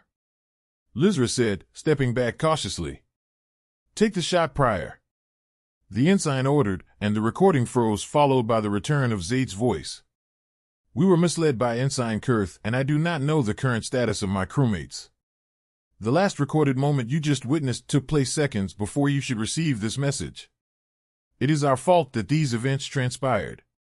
If we had been more vigilant, then we could have foreseen the attack, but we were too occupied attempting to analyze the other ship. We were unable to breach its systems in time until it was too late. We learned that the ship Ensign Kurth arrived and had departed from a core military outpost on the edges of their occupied space. We now believe that he has affiliations with our enemies and seeks to uncover the true scope of what we found in the original Illyrian system. If either Argal or Captain Lizra are still alive, then they will be taken into core custody soon and interrogated, or worse. We will be transmitting a similar message to our superiors on Iluris. However, it is unlikely they will allocate the resources for a recovery mission into hostile space. And due to political and military bureaucracy within the EV, Lizra and Argal will be within core territory long before such an endeavor could be underway. After weeks of deliberation between us, we have concluded that you are the only alternative that bears a high probability of success for the safe retrieval of our crewmates. We understand your unwillingness to complete tasks for others at this time, especially if those tasks may involve violence. However, you are the only option that they have left. We hope that you consider our request for aid. Embedded in this transmission are the coordinates of where Ensign Kurth's vessel set out from before arriving here. If they are brought beyond that outpost, then there will be no hope of their retrieval due to the failsafes within your ship that would prevent you from going further. At the conclusion of this message, we will terminate any perception alteration software and accept the inevitable.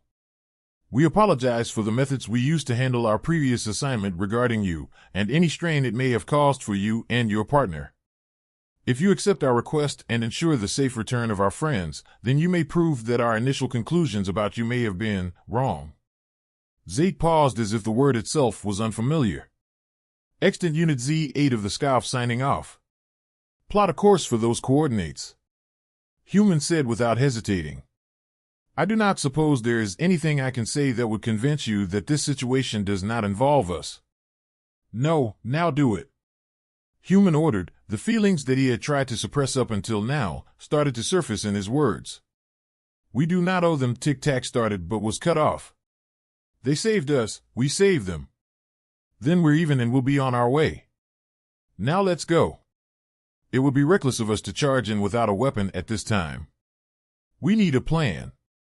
We don't need one, I am one. We leave now and that's final. Very well. I will have to calculate a route which directs us around our unauthorized space. But even with that we should be able to arrive at the location not long after them. Send it. Human instructed, and a second later he blacked out. Lizra POV. I'm giving you an opportunity to save yourself from a much worse alternative. Just tell me what I want to know, and things will be much easier for you, for me, my employer, your purple friend. What did you find that was so important that it had to be expunged from every networked server? Do your worst. Anything's better than working with someone who's a traitor to their own species. Lizra retorted, glaring up at the ensign through small slits cut into the metal of her tiny cage. You were in a position to take up a tactician spot for the Corps when you were growing up, correct? It seems that if it weren't for a single test score, then you would be in a very similar situation as myself right now. So do not act righteous now when you would have done the same thing then. That was a long time ago. I would never turn my tail on my people now. I don't care what you do with me, I won't be bought out like you. I don't think you realize just how bad things will get for you once you leave here. They have no intention of trying to bribe you, of that I am certain. You had the chance to save yourself from the worst of it, but that has since passed. Kurth explained, leaning over the restrained captain, peering through the bars in the small crate. I'll take my chances, thanks. So be it. It is not my place to interrogate you. I was merely assigned to bring you in, nothing more. Though I cannot say I didn't warn you. Consider your current conditions a pleasant calm before the storm. They will be here to retrieve you momentarily. Enjoy your stay. Kurth shut off the lights and closed the door, leaving Lizra alone in the dark, curled up in the cramped crate. Human POV. 10 minutes until arrival.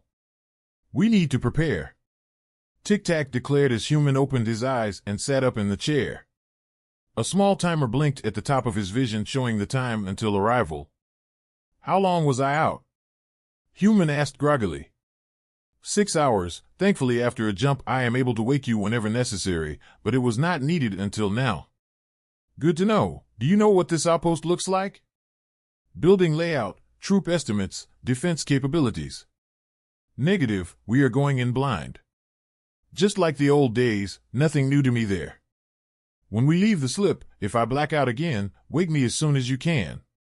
Try to disengage as close to the outpost as possible. We don't know the capabilities and don't want to get shot down the second we arrive.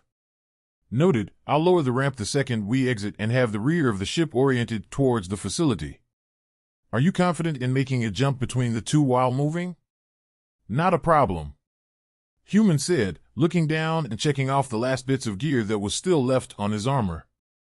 We'll need to refill NCs after this, only got a week left. One problem at a time, we need to get out of here alive, then we can worry about your nutrient canisters.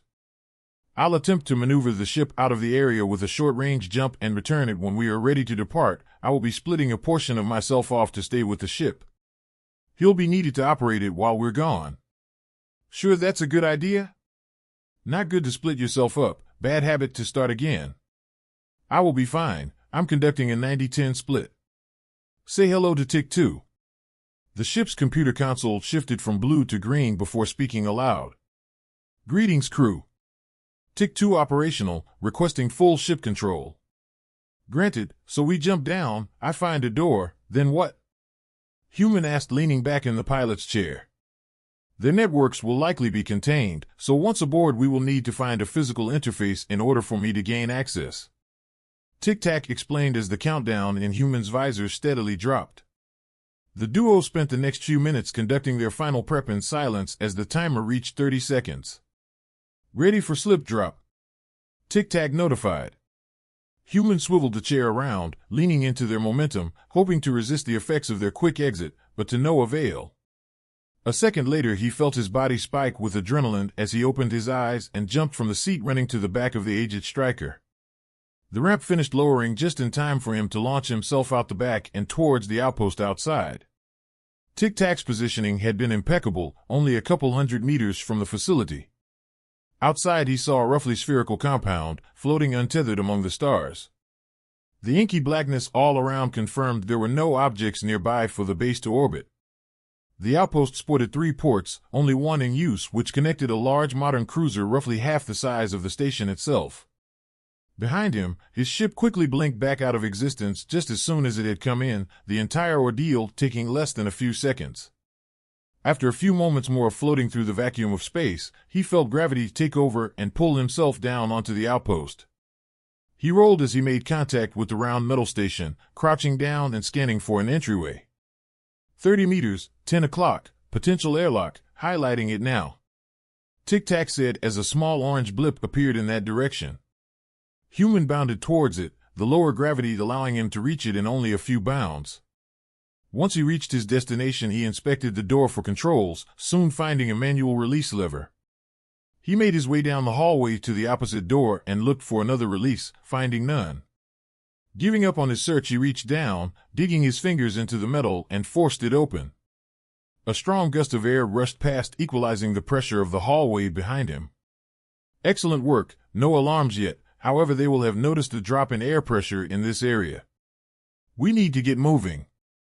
As Tic-Tac finished speaking, a pair of Endurans rounded the corner, wearing different gear from the ones in Zaid's video. Unlike the white armor of the EV, these ones were covered in the same deep green as his ship, and a large contrast to their bright red and yellow skin. They looked up and saw him standing there at the end of the hallway. Initiating combat mode, stand by, Tic-Tac warned, and a seconds later Human's visor lit up with a frenzy of increased activity. The 2 soldiers at the end of the hallway were outlined in red, parts of their body exposed from armor glowing brightly to indicate vulnerable points. A green dotted path on the ground plotted the optimal course to his enemies. Tic-Tac's voice sounded in his head at lightning speed, faster than he would have been able to understand if it had been spoken.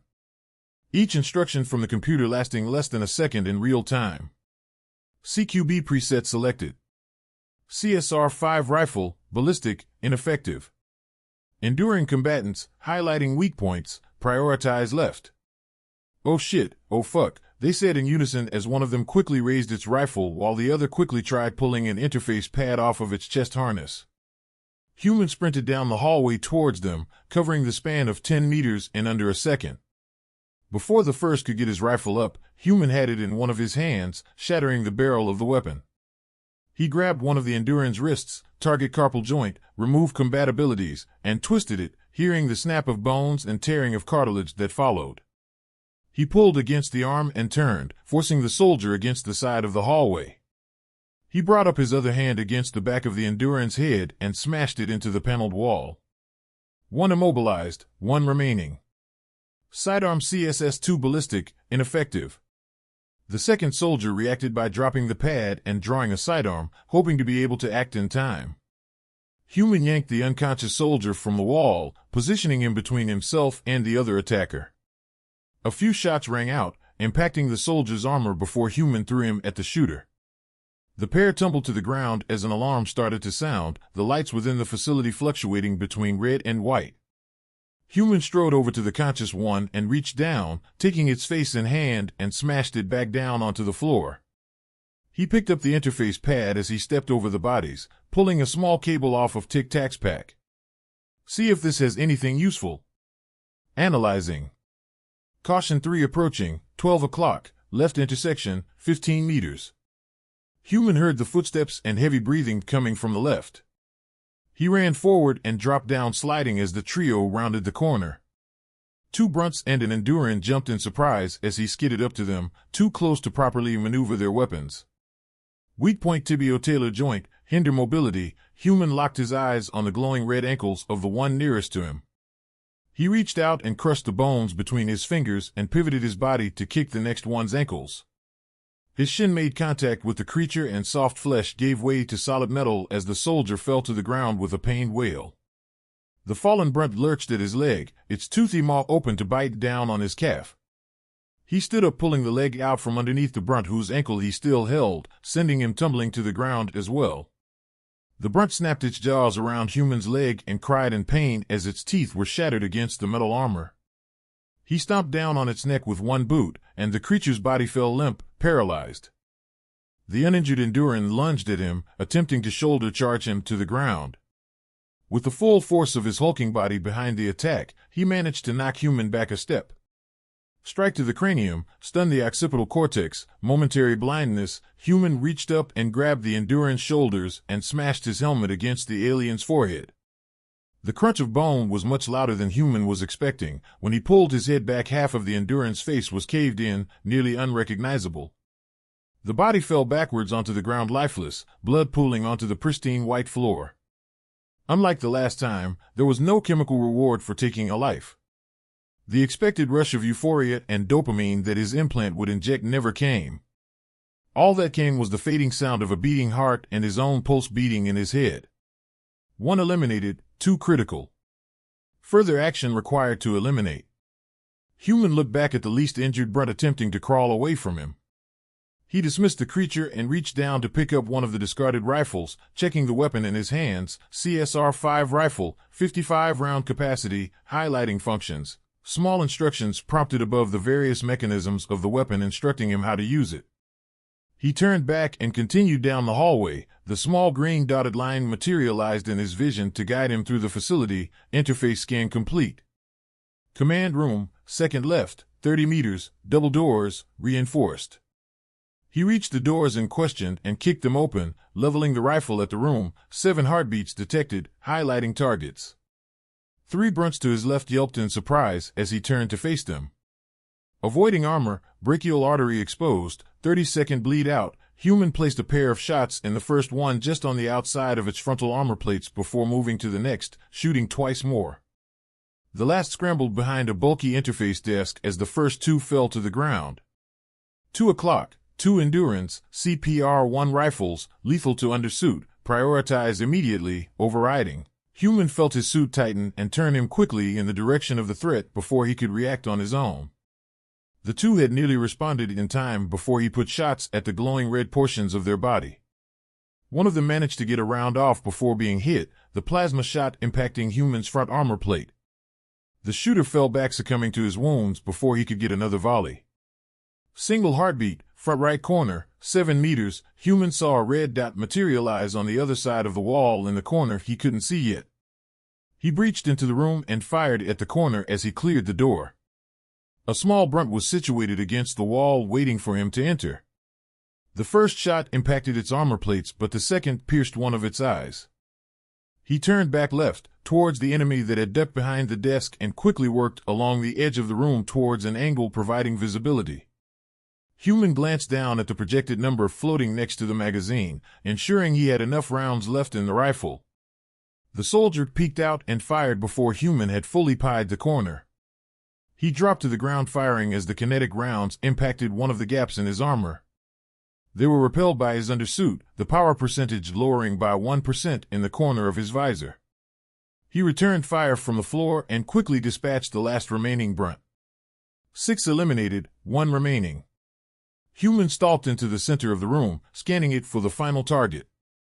He listened, hearing shaky breaths and a rapid heartbeat coming from under a console in the back of the room. He slowly made his way up to the computer, recognizing the tiny heartbeat of an Illyrian.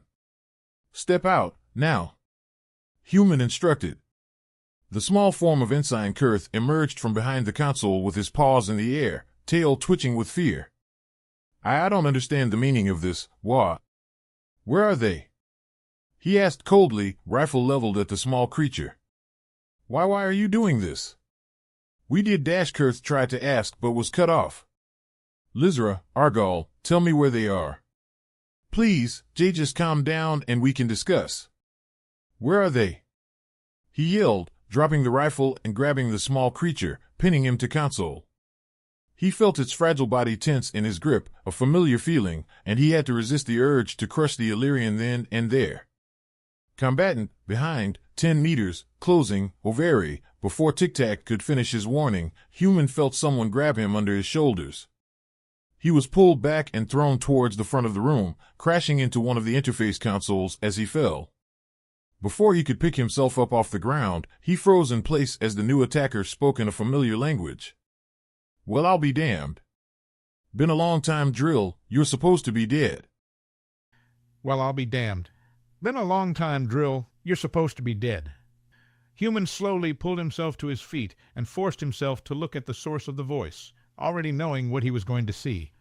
Standing between him and Kurth was another human, its heavy plating shifting colors before settling on the standard black, revealing a sleeker version of the same armor that Human wore. He sported a similar pack affixed to his back, the same piercing orange visor, and carried himself with an overconfident stride that commanded the attention of everyone in the room. And plastered across his chest was an all-too-familiar number designation. "No, why, you're all dead. I made sure of it." Human stammered, struggling to come to terms with the ghost before him. "Hate to be the bearer of bad news, Drill, but I'm very much alive, despite your best efforts." The other human replied, stepping forward and cracking his knuckles. "I gotta say, I'm probably more surprised than you are right now. I mean, the great deserter in the flesh. Must be my lucky day." Human stepped back shakily, his heart rate picking up and drowning out the sounds around him. "This isn't real. This has to be some sort of trick. He can't be alive," he thought, trying uselessly to steady his racing thoughts. If I didn't know you any better, I would have thought you were angry by that tone you were using with my pal Kurth. But you don't get angry, right?" The soldier opposite him paused for a moment, clearly listening to something. "Wow, elevated heart rate, shaky breathing. Never thought it was possible for the great nines to be scared of something, and me at that. I should be honored." Human tried backing up, wanting nothing more than to put as much distance between himself and the thing standing before him. "Trying to leave already? I just got here, Drill. Too good to talk to your old trainee. Attempted systems breach. I will be occupied. You are on your own." Human heard tic-tac in his head as he finally steadied himself enough to confront the other human across from him. "I don't know how you're back. I don't know why. But it doesn't matter.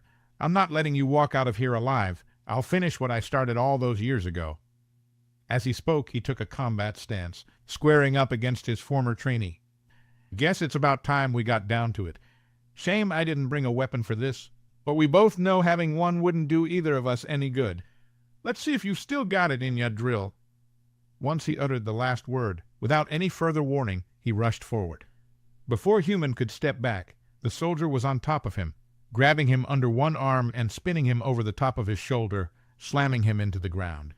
Human rolled out of the way just before his attacker's fist smashed into the floor where he was a moment before, leaving a large dent in the metal.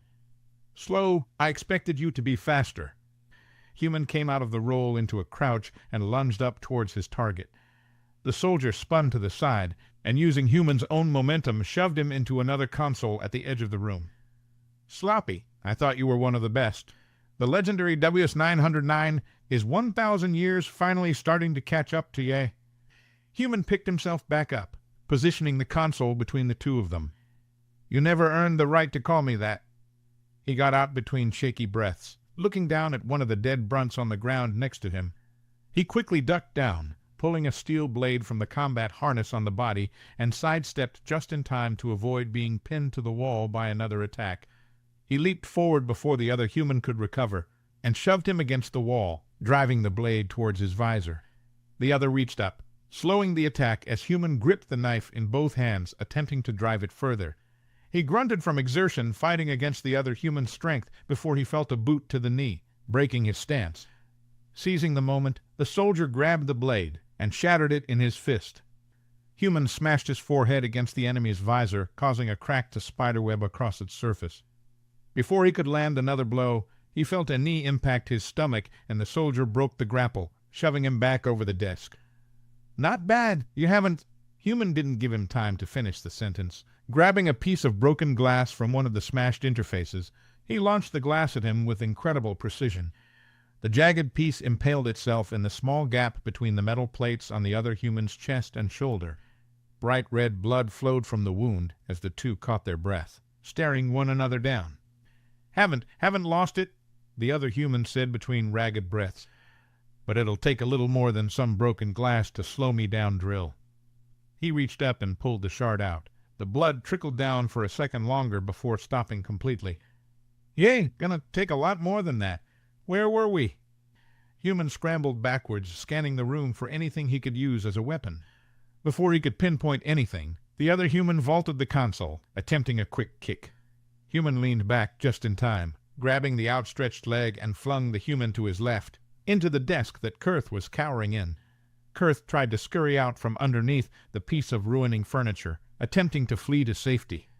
"Oh no, you're not going anywhere. I can still use you." The human reached out, grabbing the Illyrian in his hand, wrapping his fingers around the creature's torso. "Wait, sir! Please, ID." The little officer was never able to finish his sentence. The other human tightened his grip, crushing the puny creature's spine.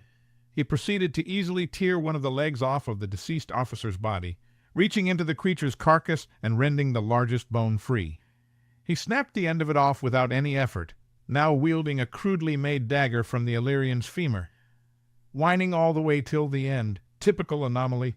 They're more useful like this anyway, if you ask me. The human stopped, admiring its work before turning back towards its target. "Now, why are you even here, Nines? Don't tell me you came for one of these pathetic things. What could they possibly do for someone like us? Just objects to be used and discarded like the abominations they are." "I don't owe you an explanation. You didn't get it then, and you won't get it now. I gave up on trying to change you all long ago." Human said, glaring daggers at the blood-spattered person across from him. "Oh, you gave up on us? Funny, I remember you doing much more than that." The soldier said, shifting his gaze from his newly crafted weapon to Human in front of him. "Last thing I remember, you tried to kill all of us. You never deserved to be on the pedestal we put you on. I'm glad none of them are alive to see how weak you've become. They'd be disappointed." "You haven't changed at all. You always were my biggest disappointment." Human sighed, readying himself for another attack. His words seemed to have struck a chord as the other human lunged forward, jagged bone clutched in his hand. Human tried to dodge the attacks, but his opponent was faster, stronger, younger. The makeshift knife found its place in the armor gap by Human's ribs, his undersuit unable to repel a non-metallic weapon.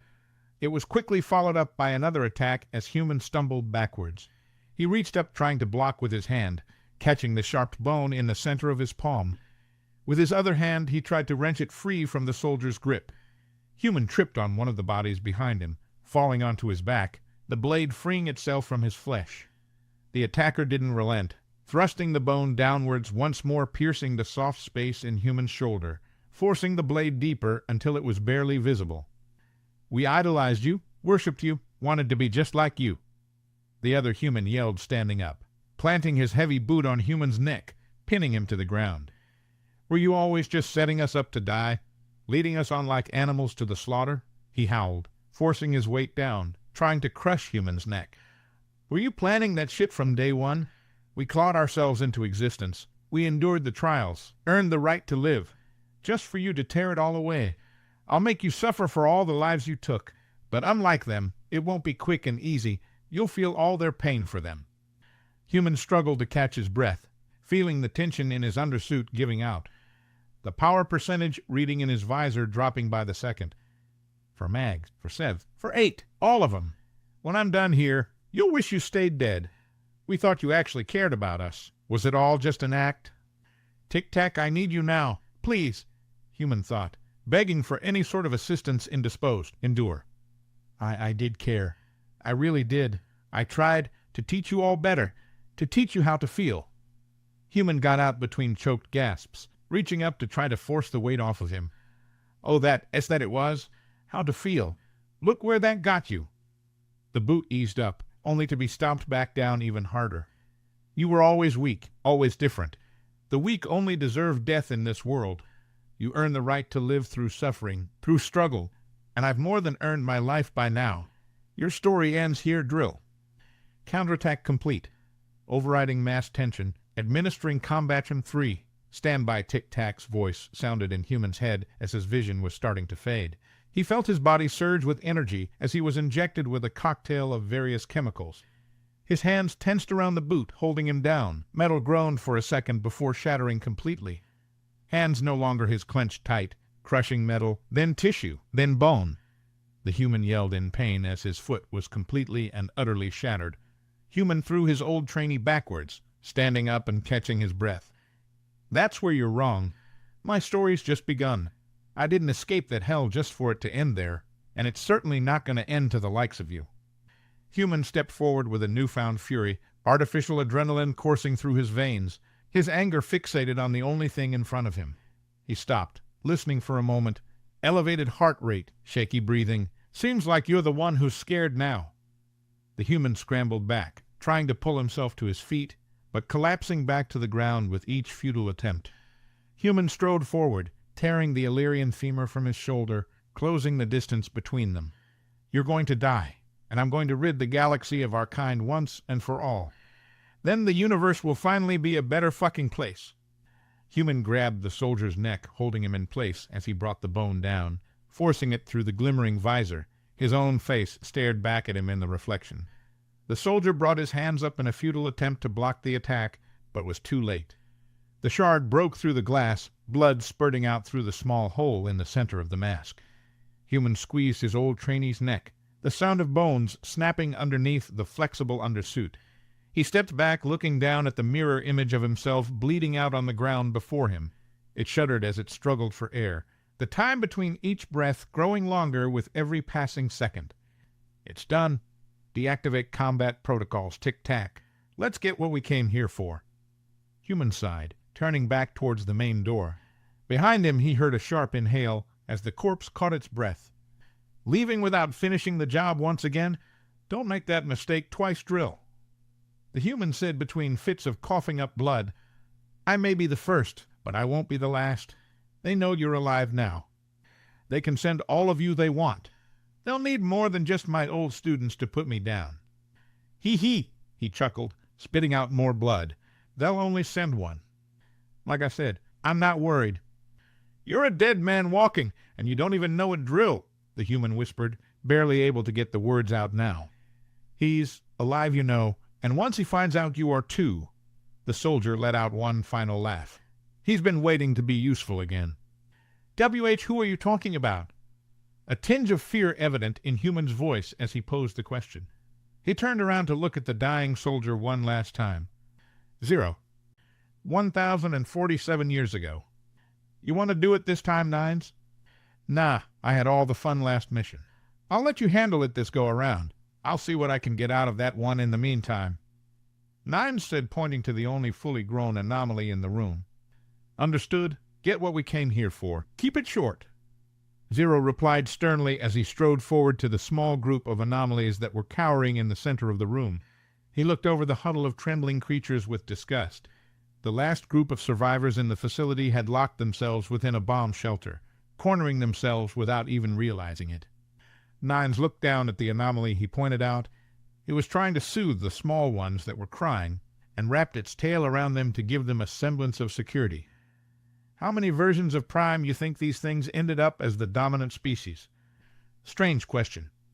Zero replied, striding over and grabbing one of the anomalies by the throat, snapping its neck and throwing it to the side like trash. Technically an infinite number of them. However, potential changes would be minuscule. The evolution of a species falls roughly in the same span of years every time, so they would be nearly identical in most iterations. I wonder if there's a version of them that don't make these annoying whines. Always so loud. Makes them easy to find, though. Nines noted, crushing one of the anomalies under his boot without noticing. Unlikely, even in the infinite. Time is constant across gates, so we would never be able to see this species before or after its current evolution. Plus, communication is nearly a guarantee when a species reaches technical domination. I countered. Well, if there is one, we'll never see it in our lifetimes. It's a shame we're almost done here. Wish it could have lasted longer. Nines felt the creature underneath him stop struggling. Its heartbeat flickered and died out. He welcomed the anticipated rush of chemicals flooding into his mind, rewarding him for another kill, another job well done. Never loses its luster, does it? You enjoy yourself too much. The chems don't do it for me anymore. I do it just because it's what I'm supposed to do. The missions are our priority, not getting your fix every 10 minutes, Zero said, standing over the last survivors. Just to confirm, we have no need for these ones, correct? Yay, go ahead. Reached quota weeks ago. Just cleaning up the last holdouts and prepping the place for the Logicer. Nines answered, reaching down and prying the grown anomaly away from the group. Clutching it around the neck in one hand, he casually threw it onto the ground and planted his boot on one of its legs, crushing the fragile creature's bones and holding it in place. "Tack, translate for me." Nines instructed, then locked eyes with the anomaly. "You did a good job scrubbing most of the data from your computers, but not good enough. Where are the other facilities?" The anomaly was still crying in pain, clutching uselessly at its broken leg, trying to pull it free. "Calm down. If you just tell me, then you won't be hurting much longer. But trust me when I tell you, I have nowhere else to be. This can last as long as you let it." Nines casually explained, forcing even more of his weight down until his boot was nearly flush with the floor. "Please, I'll tell you what you want. Just let the little ones live." It said between sobs, before her pleas could be answered. The sounds of screams echoed behind the pair, gunshots rang out, and the room was pitched into silence, save for the trembling breaths of the last anomaly. "Sorry, ran out of room for new stock weeks ago. And if I did that, then my partner wouldn't get to enjoy himself now, would he? So I'll ask again, where are the other shipyards? It was a poor choice to leave me as the last one. I have nothing left to live for." The anomaly declared, then brought a hidden blade up to its throat, slicing it open. It collapsed down onto its back as the bright red blood started spurting out, staining its graying silver fur red. "Well, damn, it beat me to it. Tack, any chance we can find anything else on those computers?" Nines said with a note of disappointment. "Negative, sir. We recovered the messages to other facilities, but were unable to ascertain their destinations. Unfortunate. I'm not lugging this thing's brain back, so this was a bust. At least we're ahead on the timeline. Plot a course for the extraction point. Ready to go Zero." "Yes, I'm ready. Just using what's left of these things to refill my nutrient canisters. Should keep us going for a few more weeks at the least." Zero replied, placing one of the small creatures in a bag he pulled off of his waist. The bag compressed around the body, a sizzling sound emanating from it. After a few seconds, dark brown liquid flowed from the bag into a canister fixed to his armor. "Need resupply." "All good here. Let's step," Nines said. The pair walked out of the subterranean complex into a vast rocky desert. White sand dunes stretched out to meet the horizon, with 10 rocky mountains acting as a backdrop behind them. After a few minutes of walking, the duo stopped atop one of the untouched dunes. "All right, we're far enough away. Let's take a break here. Temperature's stable. We've earned a rest. You know they don't like it when we take our time. We need to stay on task. You keep drawing things out on every mission. 6 is getting agitated. 0 criticized. Unlike you, I actually like to enjoy myself sometimes. You need to lighten up a little more. It's all done here. We're not hurting the mission by taking our time. 9 said, sitting down, his boots buried into the soft sand underneath him. All right, I know better than to argue with you, but what do we gain from taking a break here? Nothing really. Just get to enjoy a rest from work. Come on, that's a luxury for guys like us, said 9's, lying back in the sand, looking up at the sun setting in the sky. We don't need luxuries. I'm more than fine just carrying on. 0 said, but sat down next to 9's regardless. Sucks for you. You'll have to wait for me. You'll look back on our little breaks and appreciate them when we're out of here. They're not going to last forever, 0. There's got to be something you enjoy besides the missions, 9 said, glancing up at his partner. Yes, all good things come to an end. Enjoy is one of the many strange words you've taught me, 0 sighed, entertaining his partner's conversation. But I believe I've finally started to understand it. How to have a good time. Never thought I'd see the day. 9's chuckled. So how'd you do it? It was difficult at first to ascertain if the feelings I had from completing a mission were genuinely mine or from the implant. But I can see it for what it really is now. I can feel what is mine and what is machine. 0 said, thinking aloud. Too smart for your own good. You're the only man I've met that's figured out the system, besides me. But here you are, still playing the game. Doing it just for the hell of it now, are we? I think I do it because it's what I'm good at. I enjoy it, even when the implant is not rewarding me. But you only like it because that's what you've been conditioned to like. You were defective, weren't you? 0 asked. I was, when I was younger. Failed the first test, got reconditioned. It didn't stick. But they didn't give up. They wouldn't waste an S. After enough tries, I realized what they were doing, what they weren't telling me. 9's explained, letting out a sigh. 8-year-old me was smart enough to put on the act, and now it's hard to tell if I'm still acting. I see. I suppose they were hoping that I would rub off on you, that you'd end up more like me. 0 laid down in the sand next to 9's the 2, looking up in the blue sky speckled with clouds. But now I'm laying down in the dirt talking when we're supposed to be moving.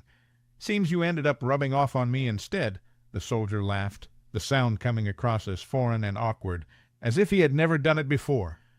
So you've always been able to tell the difference between the real emotions and the ones you're made to feel. Yep, not too hard once you know what to look for.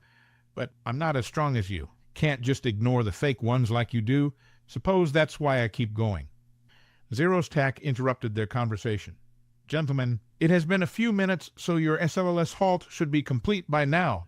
You should initiate movement once more. No thanks. I'm fine here. We'll be off in 5. 9's replied with his hands interlocked behind his head. This instance will be reported and a recording of events sent to Dagger 6, 9's tack said, hoping to get the pair on the move again. Denied. He'll survive. 9 said curtly, thinking for a moment before choosing his next words. So what do you like to do? You have to have something you enjoy to be able to tell them apart now. For me, it's shit like this. Those nice gaps of time between the missions. Nothing to worry about, nothing to do. It makes me feel just as good, but I can tell it's real. It's mine, my own contentment, not something artificial. I think, 0 paused, searching for what made him happy. I think it is the time that I spend talking to you. Before we were paired, before I met you, I could not even conceive of enjoying anything other than what we were made for. But you make me think about things that do not matter. I quite enjoy that. It almost makes me believe we were meant to do more than this. That there is more to living than what we're made to believe, than what they want us to believe. Yea, I think so too. Maybe once we're done here we can find something better to do. After this our purpose will be fulfilled. It is a frightening thought, to be useless. I'll find us something. It's not ending here. 9 said, smiling under his helmet. I learned an interesting word from these anomalies. I think you'd like it too. I heard it once when we were doing a recon a few weeks back. Had to ask TAC for a translation. Turns out we already had our own word for it. We just hadn't ever needed it. What was the word? Friend. And what does it mean? Someone that you enjoy being around, and you stay around them not because you have to, but because you want to. I like that one. It's a good word, friend, Zero said, rolling it over his tongue. And whatever comes next, as friends, we'll do it together. Always and until the end, right? Always and until the end. Present day. Zero breathed life into his body for the first time in over 1,000 years. He rose from the cryostasis chamber, hands breaking through titanium restraints with ease. His first step back into the world caused the metal floor of the room to groan in protest as he stood up at his full height, nearly brushing the ceiling. Crisp air filled his artificial lungs as he took another breath. He looked down at his body, his missing limbs having returned to the proper places. He listened for the blood rushing through his extremities, but only heard the dead whine of machinery around him. He stepped forward and stretched his arms. The sounds of metal bending and shifting emanated from his reconstructed joints. His gaze scanned the small room for signs of anyone nearby, but found himself alone. He searched for the itch at the back of his mind, where he should have felt the presence of his tack, but it was gone. Welcome back, W. Zuzenzer. I apologize it has been so long since we last spoke, but we have need of you once more. There is much to get done. Are you ready to begin? Asked a disembodied voice that echoed throughout the room. At the conclusion of the question, for the first time in a millennia, Zero smiled.